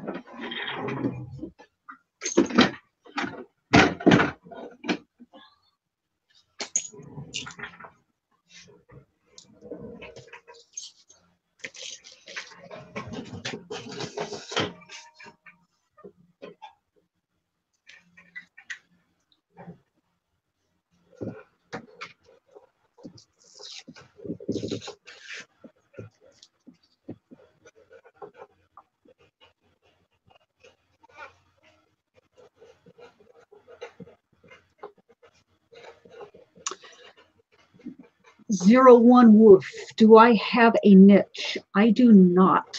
I try to learn about new stuff all the time and sell all kinds of stuff. So I do clothing, I do hard goods, I do electronics, I do vintage, I do modern. If I think I can make money on it, I will sell it. So I do not have a niche. Now, do I have items that I tend to look for a lot? I like the handheld electronic games, the Radica games. I've been learning a lot about cameras recently. I'm selling a lot of cameras, vintage cameras and current cameras. Clothing. I do a lot of clothing. But yeah, I do not have a niche. I'm a jack of all trades reseller. Yeah. I think I would get bored. It was the same thing time after time again. niche of thing. I think that would bore me. I love learning. I love researching. I love learning about new stuffs like these buttons that I'm working on now. Um, I like learning the new stuff. So yeah, I think I get bored if I put myself into just one category or something.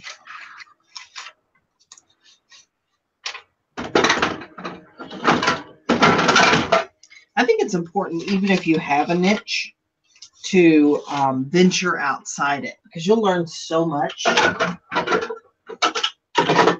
and what you'll find profitable area that you specialize in? What happens if it happens to sales start to slow down, if it starts to go into the toilet? I mean, in reselling, what's hot for a while isn't necessarily going to stay hot forever and ever. I mean, there's certain items that have always been good and still are, but most stuff, you know, what was good when I first started reselling, a lot of that stuff isn't anymore, because too many resellers find out about it, so the market gets flooded or whatever. So I try not to, you know, I don't want to pin myself down to just one type of thing.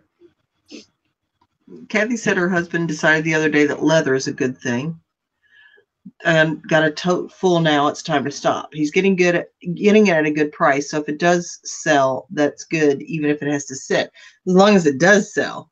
I wouldn't go too deep into that until you know. Tracy says, I'm so afraid of big electronics like receivers and such. I'm so afraid that they won't work. That being said, which there is some really good money in those, something you might have less fear of, though, is like the DVD VCR combos, because if you're of the age of 30, you probably know how to put a VHS tape in, and you probably know how to, you know how to do a DVD. So that's something really easy to hook up to your TV and test. Most of them, not all of them, but most of them are relatively lightweight. You know, they're not going to weigh 40 pounds. They're probably going to weigh even 10 pounds shipped. And those can be really profitable. Now, just VCRs and just DVD players, it's a little harder to find the really expensive ones. But the DVD VCR combos almost always do well. So maybe try those. But can you take it back to Goodwill if it doesn't work? It just depends on your Goodwill.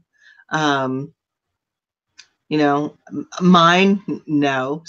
There might be some up north of here that may let you return for store credit or something. But like the ones right here, they don't. But let's see. 01 Wolf says, thanks. Thank you. I think I would get bored also. Leather pieces are good for journals. Yep, they would be. But yeah, I mean, if you want to get into some electronics, that might be a way to do it without, having to invest in, you know, this Marantz or even Techniques or Fisher receiver. And you know, it's huge. It weighs 35, 40 pounds, and understanding how every component on it works. You know, there are other things to get into. I think that's what's holding me back, even though I would obviously use the store credit, even if that's what happens.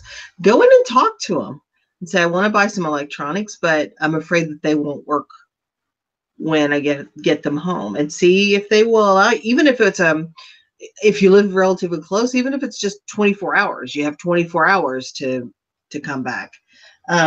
You would know that you would need to go home and test that immediately.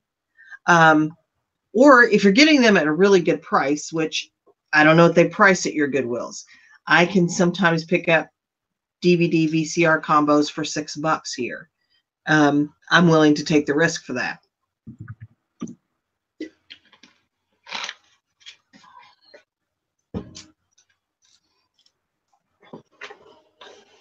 It'd be nice if they set up a station where you could just plug, you know, they have a TV that you could just plug into a DVD or a VCR and test it. That's what I want to do. I want to get down. set up down in my basement an area with a TV with all the cords, anything that I need to test. And then a video whenever game I get or any of it. consoles, take them down there, and then, you know, as soon as I have a few, go down, spend a couple hours down there, and, you know, the cords are there. Right now, that type of stuff I test in my bedroom. There's crap laying in my bedroom. I want to get it out of there. I want a more organized, easy workstation to test units like that. And then, I mean, I do some electronics like that, but that's always my hesitation because I don't have a good setup for testing them right now. So once I do, then I can delve. And I want to get that done before summer because you get lots of good deals on VCRs, DVD, VCR combos and stuff like that at garage sales. Yeah. So I want to have that set up in time for summer when I start hitting the garage sales again. Yeah. Tracy, let's see. Faye said mine gives store credit. Yeah. And then 01 Wolf says my Goodwill has a 3-day return on electronics. Ask them. Plus, I can test them in the store. Tracy said prices are pretty high in Fort Worth on those types of items. Gloria says, does anyone sell Leapfrog games? If so, do you sell them as untested? I do have some listed right now, but I'm not seeing them sell all that well unless I've got mine priced too high. But yes, what you can do if you want to assume the risk is sell them untested but guarantee that they work. Because somebody that's buying a Leapfrog game is buying it because they want to use it. So that might be what I do. Sam says one key is when you test older electronics, make sure you test it for a couple of hours because they fail when they get warm. Something to do with solder joints. That is very good advice, Sam. Yeah, I mean, those big old receivers can put off a lot of heat. All those transistors get heated up. Tracy says no Leapfrog unless it's a big bundle of Leapfrog. No single games. They sit forever. And I do have a couple. I think I have 2 that are allotted together right now that are just, they won't sell. And I think they might be the Baby Leaps or something like that. I don't know. But that's one of those things that used to sell. But the market has changed for those particular items. All right, so that's listed. These need pictures.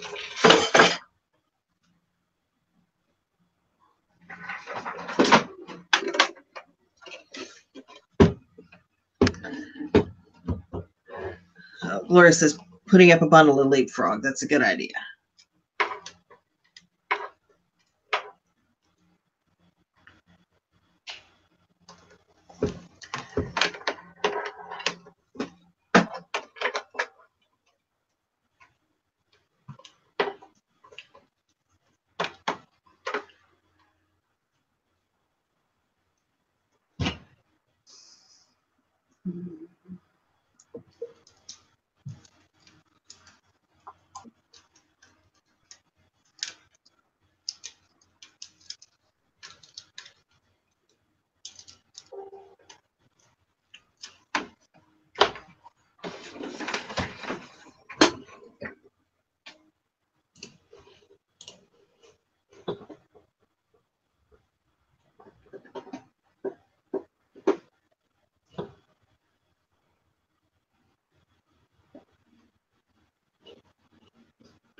Did you get that Easter thing listed, Linda?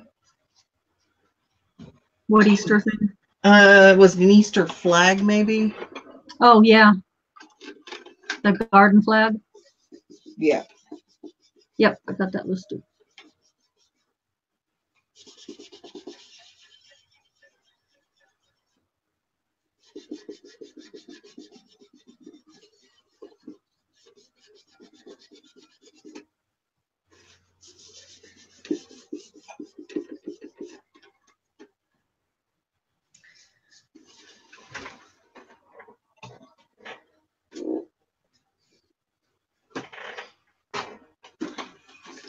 Linda, have you gone on vacation with your cats? And if so, what do you do?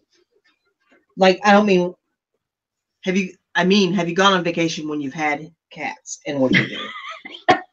Like, not did you book the flight for the cats and get Ranger a window seat or anything like that? Like, how do you take care of them? Since I've gotten the cats, I have gone on one teeny tiny mini trip. It was one overnight trip. I was gone 24 hours. I went up to Black Hawk casinos. It was as much to test them and let me know that they're going to be okay without me for 24 hours, and they were perfectly fine. I just put a bunch of their dry food down for them, so they had plenty of food, plenty of water, and but that's I haven't done anything more than that. If I do anything more than that, then I'll get either my friends to come over and feed them, come over twice a day, or get a cat sitter to come over twice a day. So my cats aren't real. They don't like strangers. There's only a couple people that will actually come up. Ranger's a little bit more sociable than Merlin, but so it's not like I need someone to come over and play with them or anything. I just need them to come over, make sure they're still alive, clean the litter box, and put some more food down for them and water.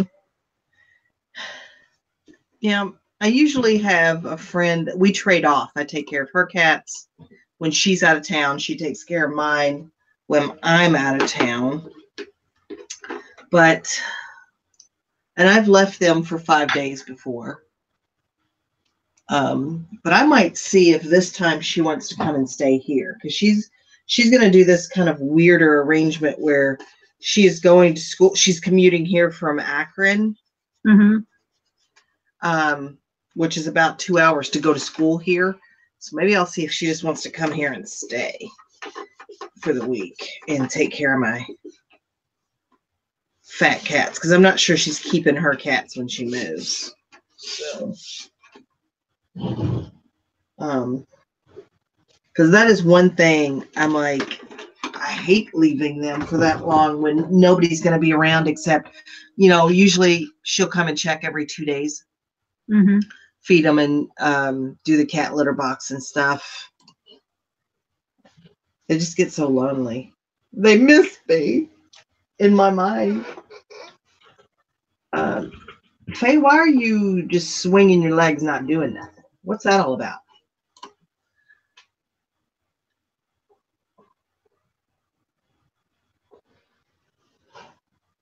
Is this how you're rolling today? Just watching everybody else? It can't be that we're that entertaining that she's just watching us. Yeah, that she's just watching to listen to us gab.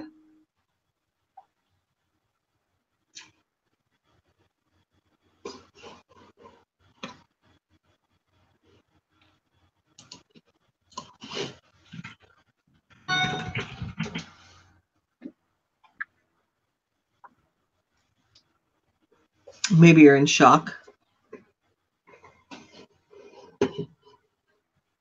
Are you still traumatized from the cat falling through stories?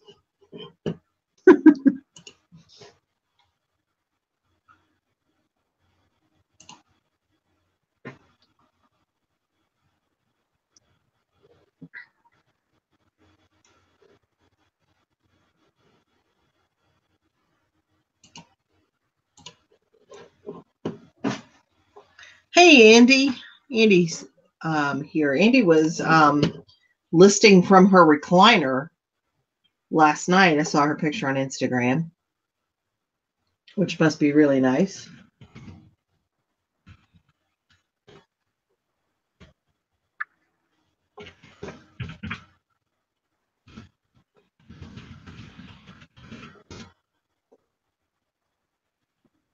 Yeah, I can imagine that that cat falling looked like a flying bat, and I just imagine my stomach would be up in my throat, like the whole fall.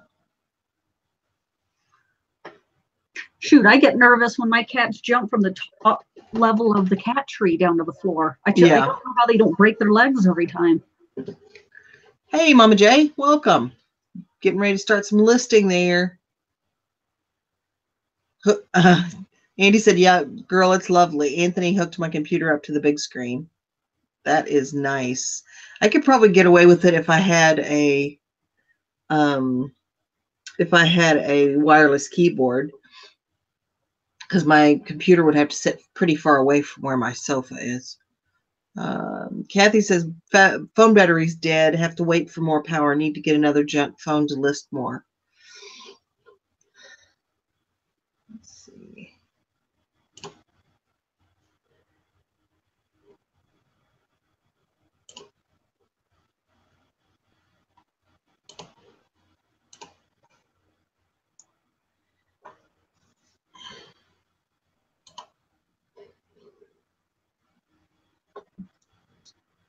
All right, Linda. I'm listing this over on Amazon. Okay. Adding machine. And there are two listed. One is prime at $47.99 and it's in good condition. The other one is $82 with free shipping and it's in like new condition. And that's merchant fulfilled. And I'm going to do mine merchant fulfilled. And the rank on this is 522,000 in office supplies. It's 219 in like printing calculators. Okay. So, I mean, it's not going to fly off the shelf as soon as it gets there, but it still should do okay. Where am I going to price this? Have you tested the printing capability? Is the ink okay? I will. And I'm assuming that it is. That's the problem I've had with selling those type of calculators on Amazon is people get them and then when the printing thing doesn't work properly, they want their money back. Yeah. The ribbon on this one looks really good. Like, looks like it has been used really, really little. So I will test it, but let's assume that that's good. I'd price it comparable to the listing that's there, probably match them. The FBA one. Yeah, mine's probably in. Are you sending it into FBA or merch? No, I'm gonna do this merch, I think. Oh, merch. Yeah, ignore that really high priced one. Yeah, I wouldn't pay for attention to that, regardless if it was FBA or. I usually go a little bit below the FBA price, a little bit below to where my price plus the shipping credit will be a little bit below the FBA price. Okay. So, like 39? What was the FBA? $47.99. Yeah. Yeah, 39. All right.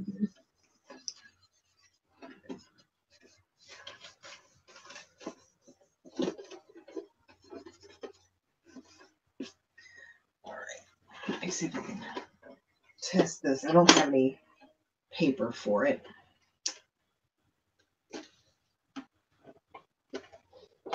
Maybe I'll wait and not make this live until I test it.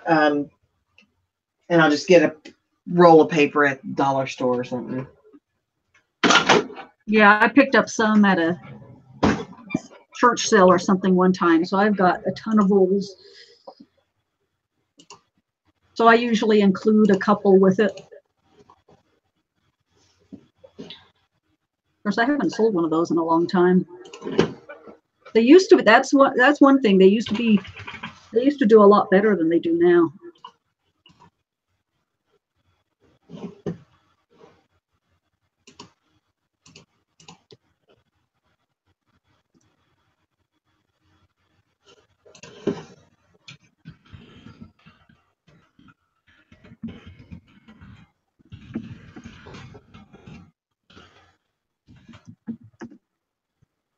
Let's see.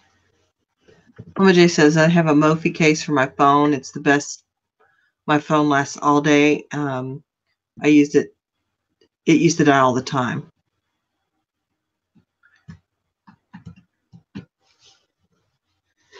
Kathy says she's never heard of a Mophie case.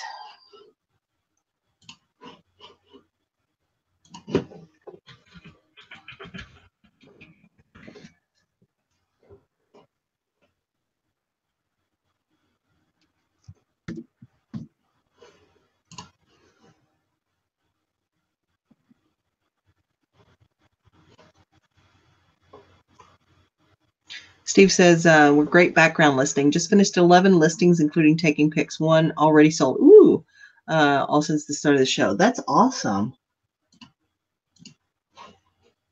I don't know why this seems to work, but it works for me and it works for other people too. Just to sit here and talk.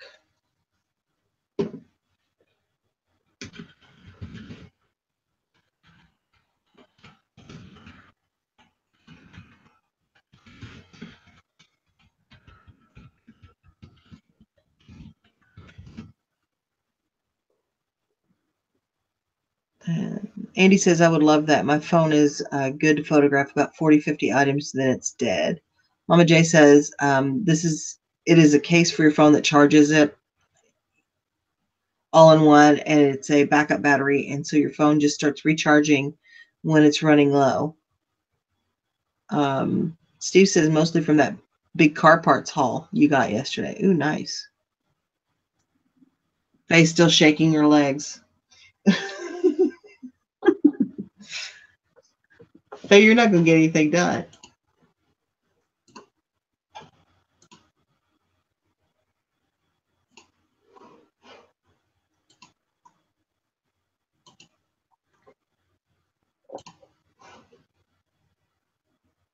Is it warm in Alabama, Faye?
All right.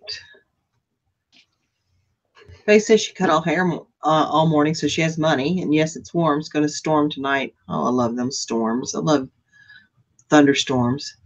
Steve says I have a generic Mophie I got for $13 off eBay.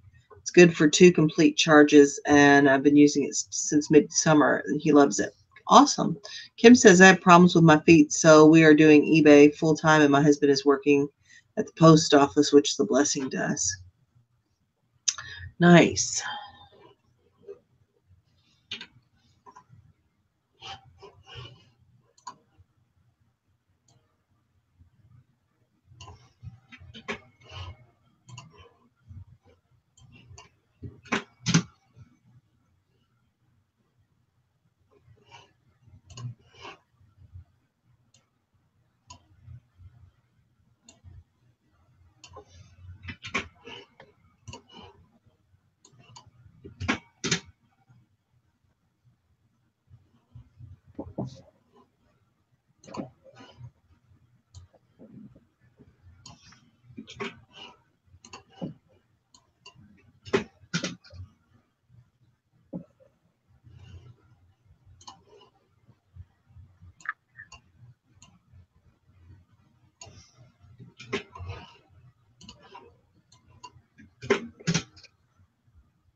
See you, Steve. Thanks for stopping by.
Let's see what's happening up here. Mama J said sold a Ralph Lauren Aztec pillowcase today for $35. Got from the bins for $49. If that, I need those sales all the time, and I'll be golden, right? Kathy says, I swear eBay has put me on a limit of only being able to sell $35 worth of goods per day. Can't seem to go over that. I do go under sometimes, though. Shouldn't complain. And Faye says, if your husband works at the post office, please tell me you get free shipping. Please say yes. I don't think it works like that, Faye. I mean, I get it. If you worked at a salon, you got free haircuts, but I don't think shipping is the same thing.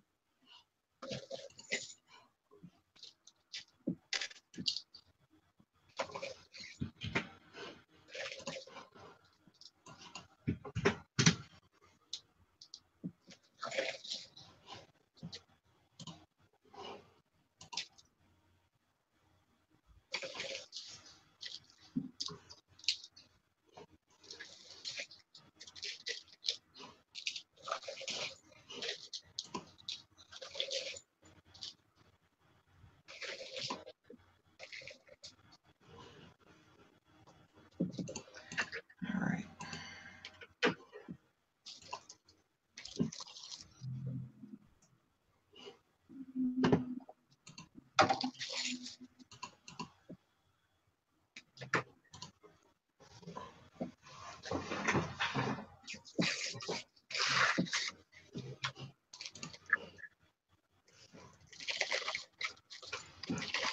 All right.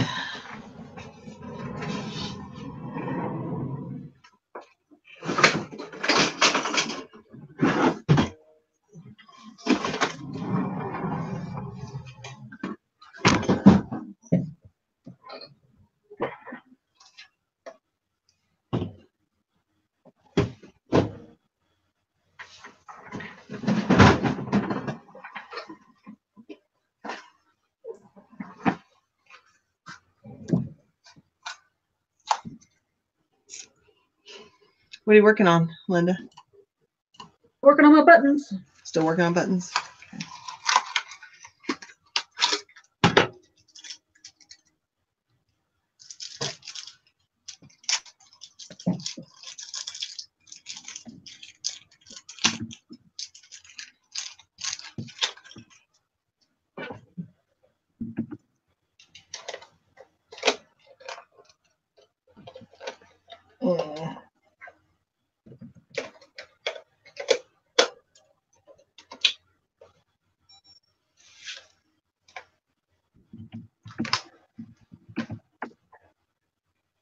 So what you're trying to tell me is that high 8 is not the same thing as 16, right? Digital 8.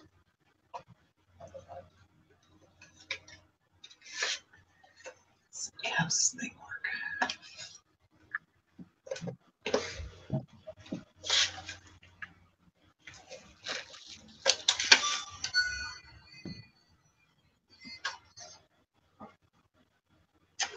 wonder if I've got some of that.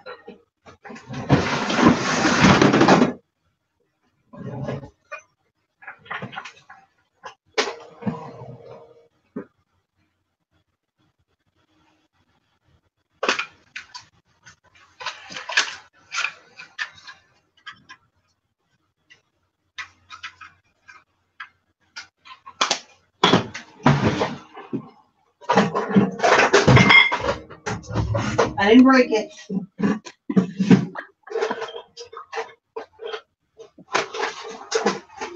Just thought I'd clarify.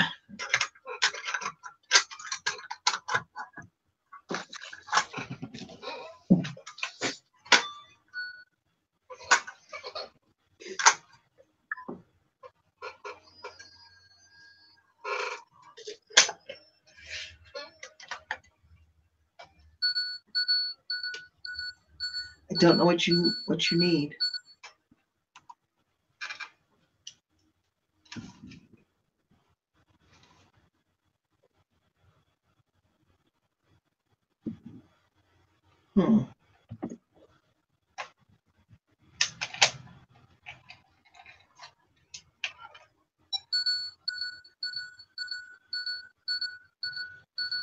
That can't be good. Is it telling you the battery's not charged, or no? No, it's no memory card, or this has got a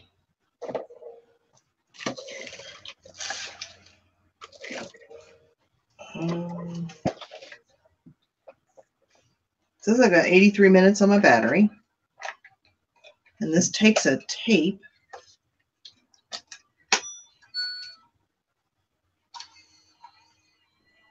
Let me see if I don't know.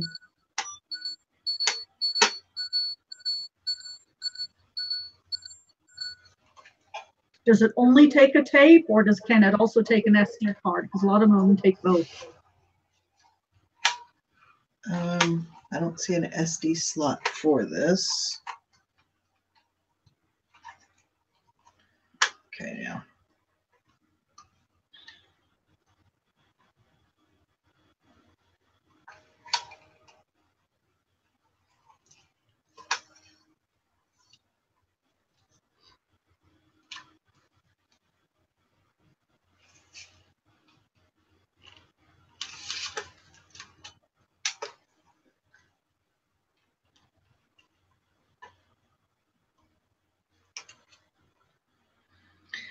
Anyone think let me pay attention to what's going on up here for a second. Laura says she's got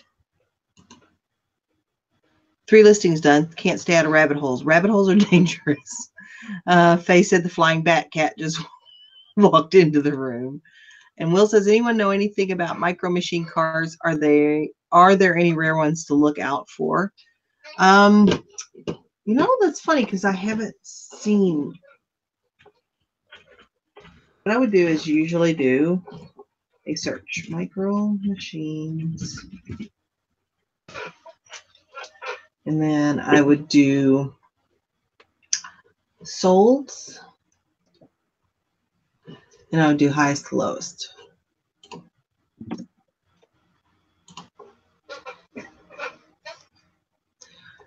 Wow.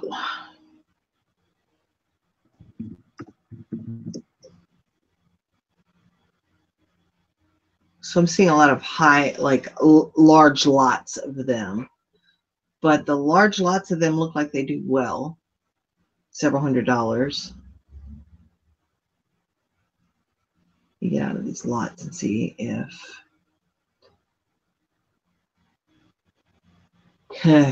here is Micro Machines Secret at Roswell, number 35. It's new in package. It's sold for $150 plus shipping.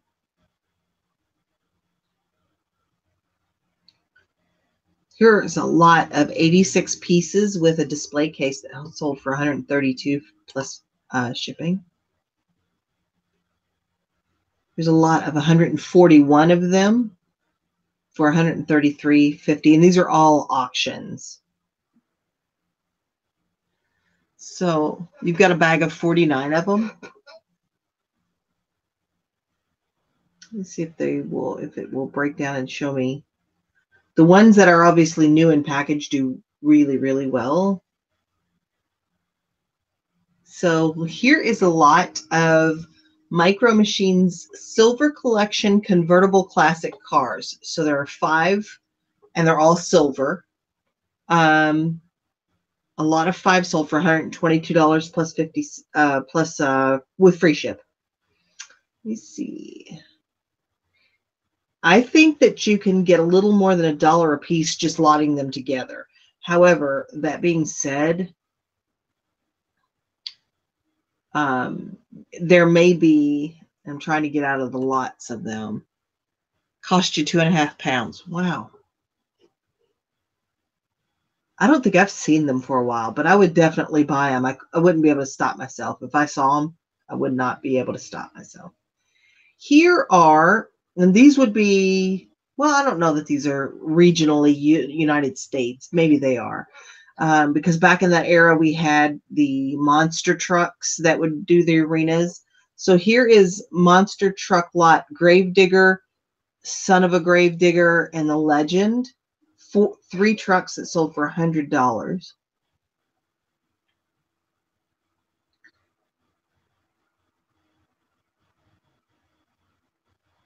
Here is a lot of 15 of the Funrise semi trucks. So they're going to be the trucks that have the, cargo areas on the back, or tankers or whatever, $100.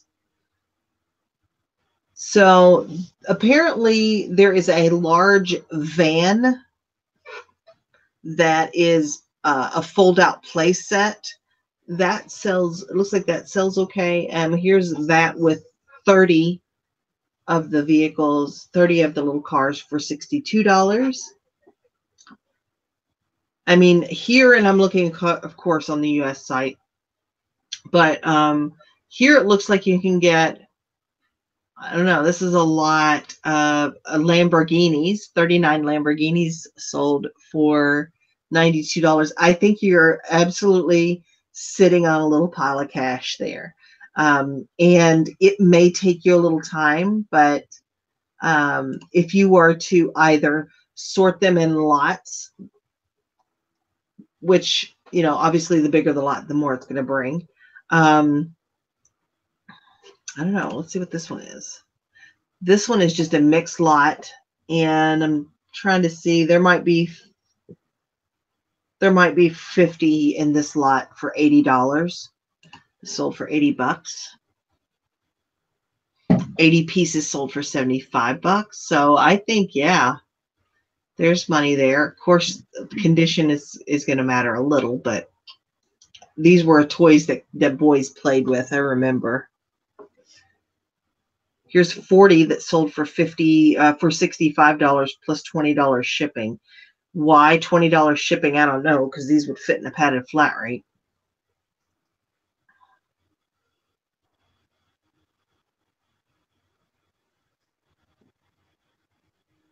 Yeah, I think you should sit down and play around with them. You can always shoot us pictures of them in the Facebook group if you like, and if you're having difficulty identifying them, we'll certainly help. But yeah, I think you're sitting on some money there. Definitely a bolo. I think you definitely have a bolo there. These were so popular. Remember the guy that used to do the commercials, Mike Mashuda, I think his name was, with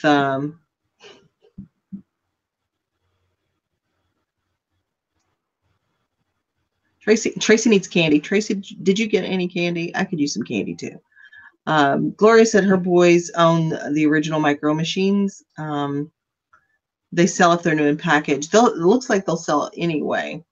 And yeah, I usually go in and look at from the highest. I mean, obviously there's a percentage off the top of the highest that you won't count. But yeah, I do like to look at the highest ones. So no problem. 2.5 pounds for 50 micro machines. That's pretty awesome.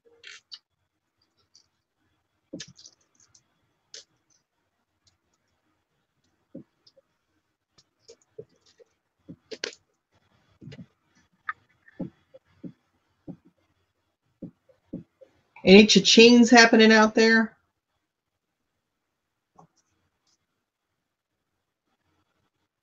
Not here. Nothing? Tootsie Pop. That's a good choice.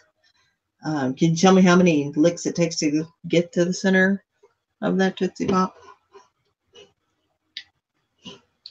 All right, let's see if I can figure this thing out.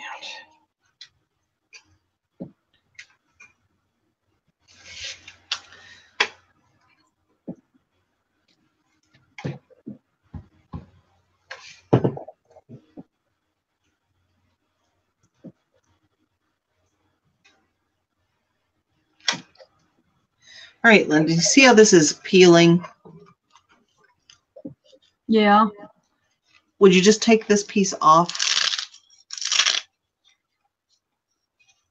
Or would you, well, that's the whole strap though. Or would you just sell it the way it is? I would sell it and disclose. Yeah, obviously I'll be good pictures of that. Glory says it just goes to show how much the market changes. Last time I searched micro machines, only the new ones were doing well. Looks like lots of them will do well. Individual cars, which I did not get into looking at the sales of like the little individual cars, may not do as well, but looks like there's some money to be had. Come on, this thing is like stuck or something. Let's see. Where's the eject button on this thing?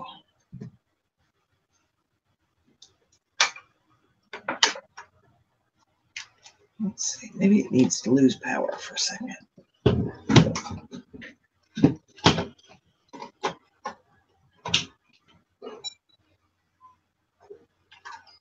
There it goes.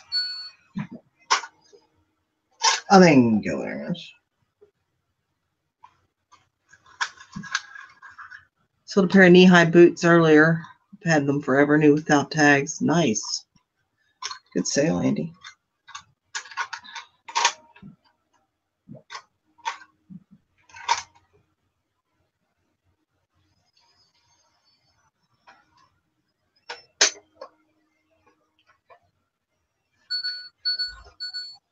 Okay.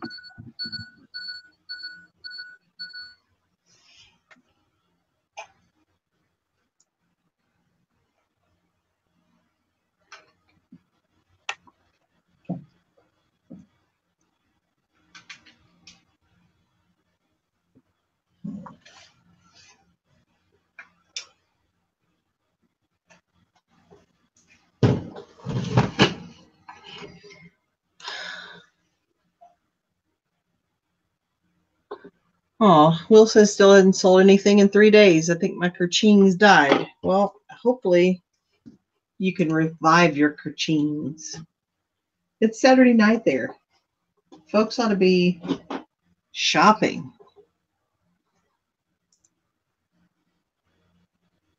Let's see.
Kathy says she sold some CNA pants for $13 and the ceramic pie holder thingy with the lid for $20. I think Will like was listing a ceramic pie plate with a lid last weekend or something.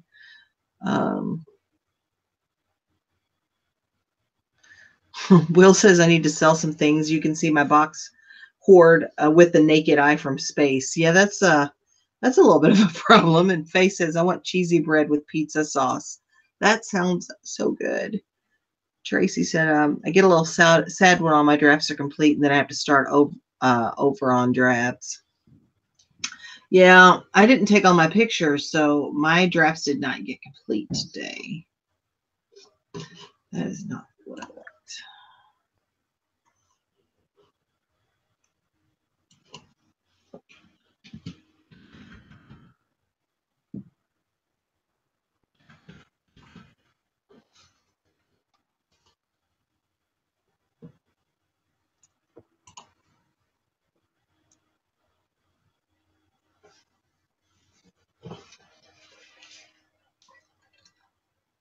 Not sold it yet. Yeah, I'm looking to see 3122. That's the error.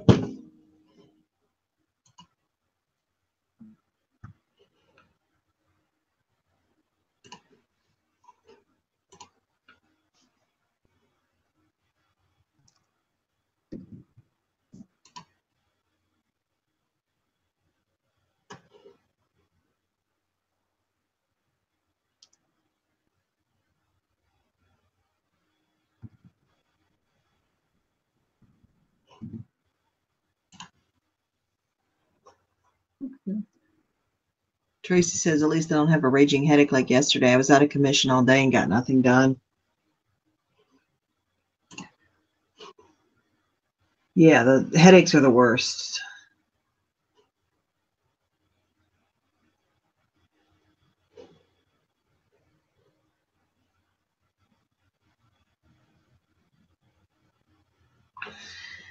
Okay, so basically the tone that it's making after the quick research that I did is the problem with the take-up reel. Come on. Come on, I need you to open.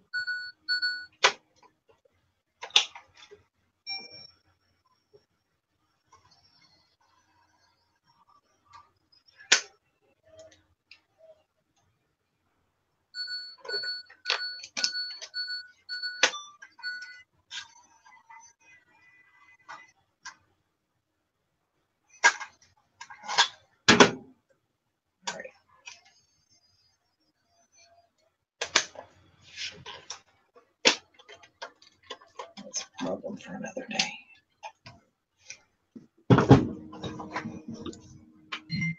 Oh, there's an Amazon sale. What was that? There's an Amazon sale?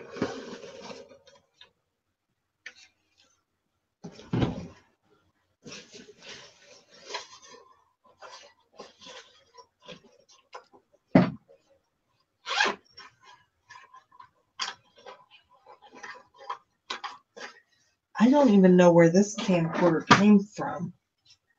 I thought I only had two. Clearly, I have three.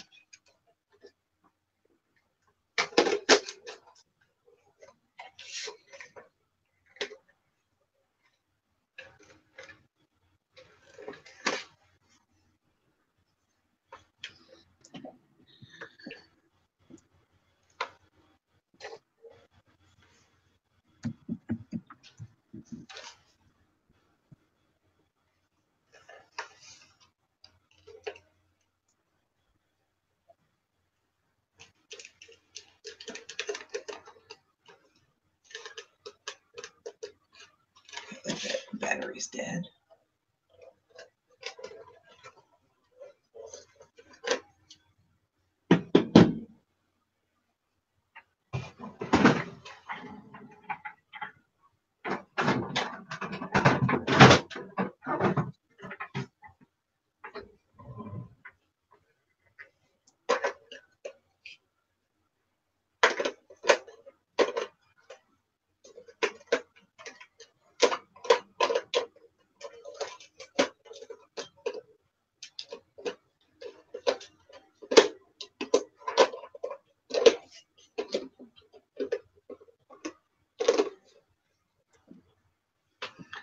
Faye says she sold a Lily Pulitzer jacket for $57. Yay, that's wonderful. Tracy says I love sell similar when I have a few of the same listed. Oh, well, great. I'm glad that you're rich now, Faye. That's wonderful. Let's see. This is an $8 offer on a 1250 doll. Do I want to take this? You're asking $12.50? It's on sale. It's $13.99, which is probably high. Okay, it's probably on the high end. Okay. It's on sale for $12.59. It's plus shipping, and it's $8. That's what they're offering plus shipping. What kind of doll? So one of your monster dolls? Yeah, it's one of those monster. I'd take it just to get the sale. I know, that's what I'm thinking. And I have made so much money on that doll lot.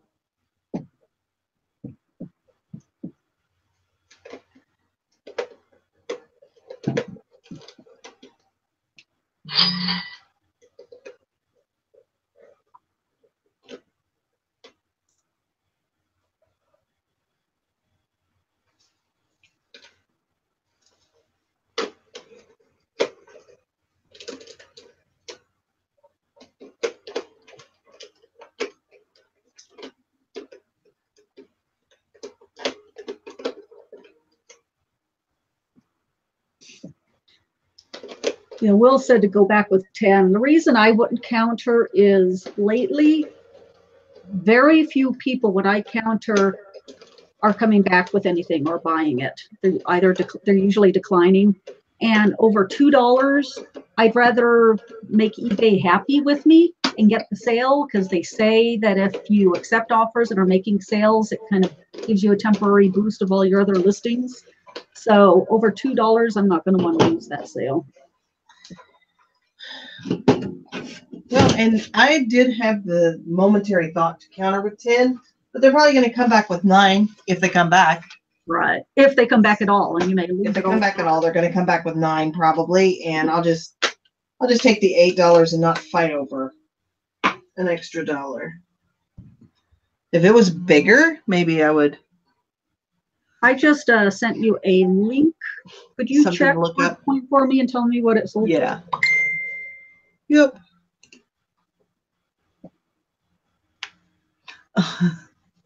We'll say that's why I still have one.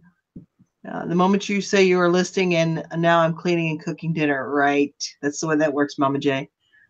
Tracy said it's her turn to have a sale now. $10.99. Okay, thank you. Mm-hmm. And there are 10 in that lot. Yeah, I that's not the button I have, but the back has the same code on it. There doesn't seem to be a lot with that code, so I was just curious what they ended up getting for theirs. I know it was from 2014. But. Yep. I think I'm going to wrap this up in about 3 o'clock. That's what I'm feeling. Sounds good. I need to vacuum. I need someone to come vacuum for me. Yeah. Need to vacuum. And Linda, I don't know how I ended up with 3 camcorders. Like I know how I got 2 of them. One of them I don't remember at all. Like this little Did you one. get that on the Goodwill auction? Well, no, I don't know. This little one I bought on eBay for parts only, but they said they didn't have a tape, so they couldn't test it. And I'm going to try and fix this one because it's got an error. And if not, I'll just sell the rest of like the charger and the battery and all that stuff. This one I bought at Goodwill for $5 and something. It did not have the charging cable, so I actually bought that. So I know where that one came from. This Panasonic, I have no clue where I got it. I don't even remember buying it. Great. Now I've got resellers amnesia. Let's see. Let's see what's happening over here. There you go. Will says they're breeding. I guess. But how does it? I would have not seen two Sonys breeding a Panasonic, though. That recessive gene. I guess. Kathy said just sold a pair of Ashley size 13 capris for $13.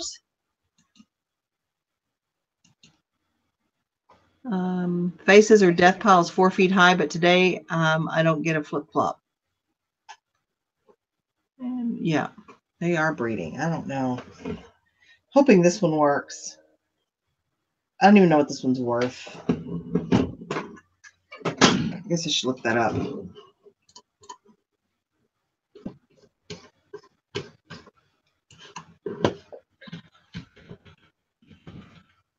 It looks like apparently I've looked it up before. I swear I don't even remember. Oh. This is why I'm not excited about it. It only sells for $20 plus shipping. Maybe I need to go over on Amazon and look at this.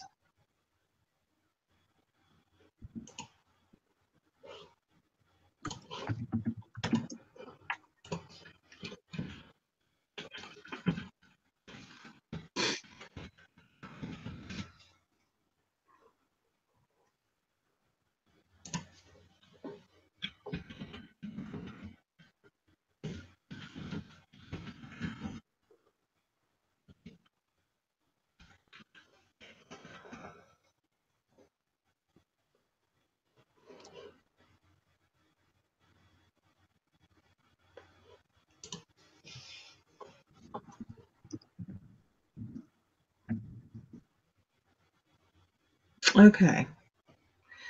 It has a rank of 61,000 in photo and camera. That's high. Yeah.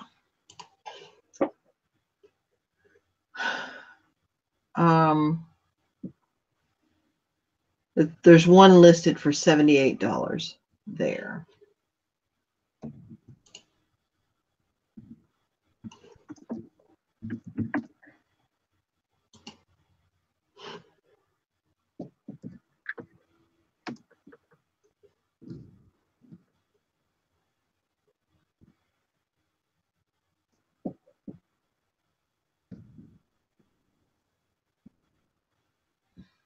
Let me price mine up a little bit and sell it.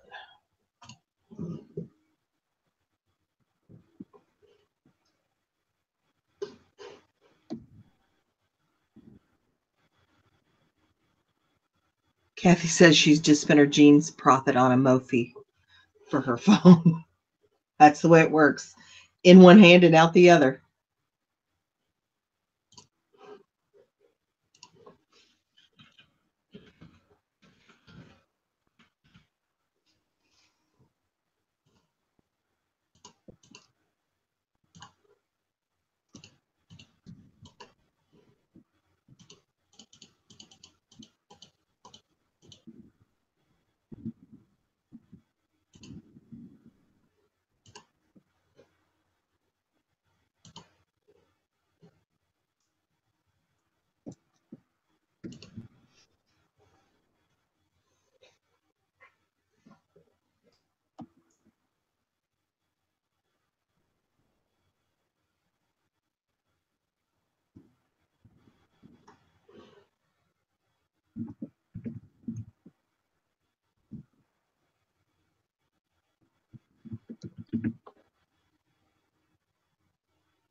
I love it when they go ahead and pay too.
Let's see.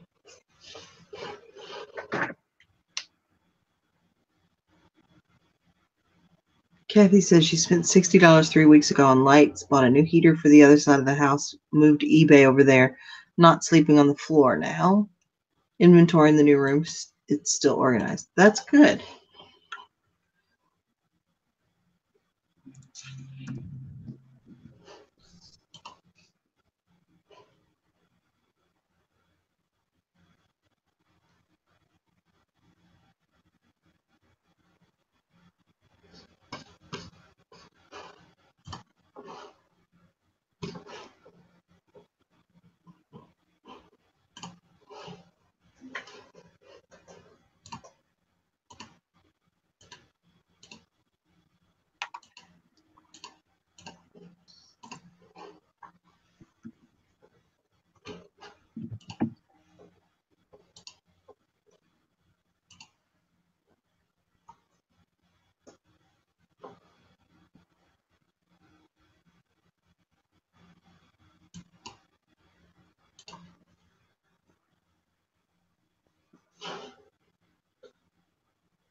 Okay. Let's see. Catch up here. Kathy, saw a video the other day. You might be a reseller if you're using totes for end tables. Your kids hide their toys. That's pretty funny. Will says, tip, jewelers loops are handy to read micro machine spaces. Yes, they are. And after you get to a certain age, you need jeweler's loops to read a lot more things than you should have to. I'm in there in the kitchen with my loop in my eye reading the medicine bottle. Pretty bad. Gina wants to know, I'm interested to know how many items you ladies typically have listed. I have 720 something right now. And I'm always pushing it up. Linda? Well, wait, what do we? How many items you have listed? Total? Yeah. I'm a little over 1,100. Yeah. Let's see. Kim says, my husband gets all the free priority boxes, but everything else is full price, Faye. And Tracy said, I got one for you. Just received a return at the front door. My mailman was hustling it fast to get down the stairs and out the front door, so I couldn't bitch about the crushed box of shoes. Yeah. Kathy's got 920 right now.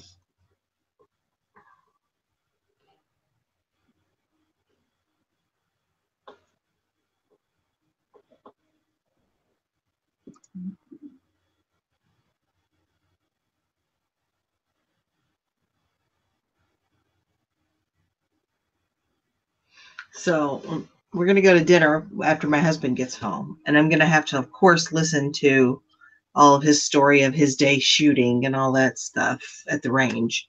Andy's got 833. Tracy has 520. And blah, blah, blah. I have to listen to all of that. And then I'm going to drop this vacation stuff on him. Tracy said she thought she was doing good. I need to step up my game. Oh, we're all on a journey. We are all on a journey, and we're all in different spots on it. But I really just want to talk about my vacation to him, Linda. I don't really want to hear about all of his shooting stuff. You kind of have to. I know it's like a rule or something. Doesn't mean I have to like it. I think I'll print out some of this stuff. I'll have notes to take with me to dinner. Faye says, Tracy, you're doing good. I've got 519. And Kathy said, be very picky, Tracy. I've got stuff I don't think will ever sell. I should have gotten pickier at the beginning. And I have stuff too that I probably have, honestly, 150 items that I'm like, why are these even listed? Why? That I'm just trying to blow out and keep those on 50 to 60% off to try and move them out of my store.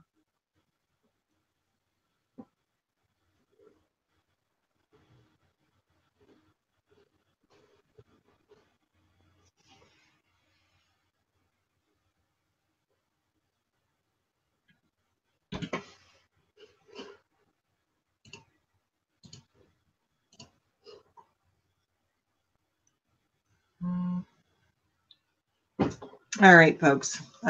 Oh, hey, Helen. I'm sorry you just joined us because we're just getting ready to go. Let's see. Tracy says she thinks she might take some of her stuff to Plato's.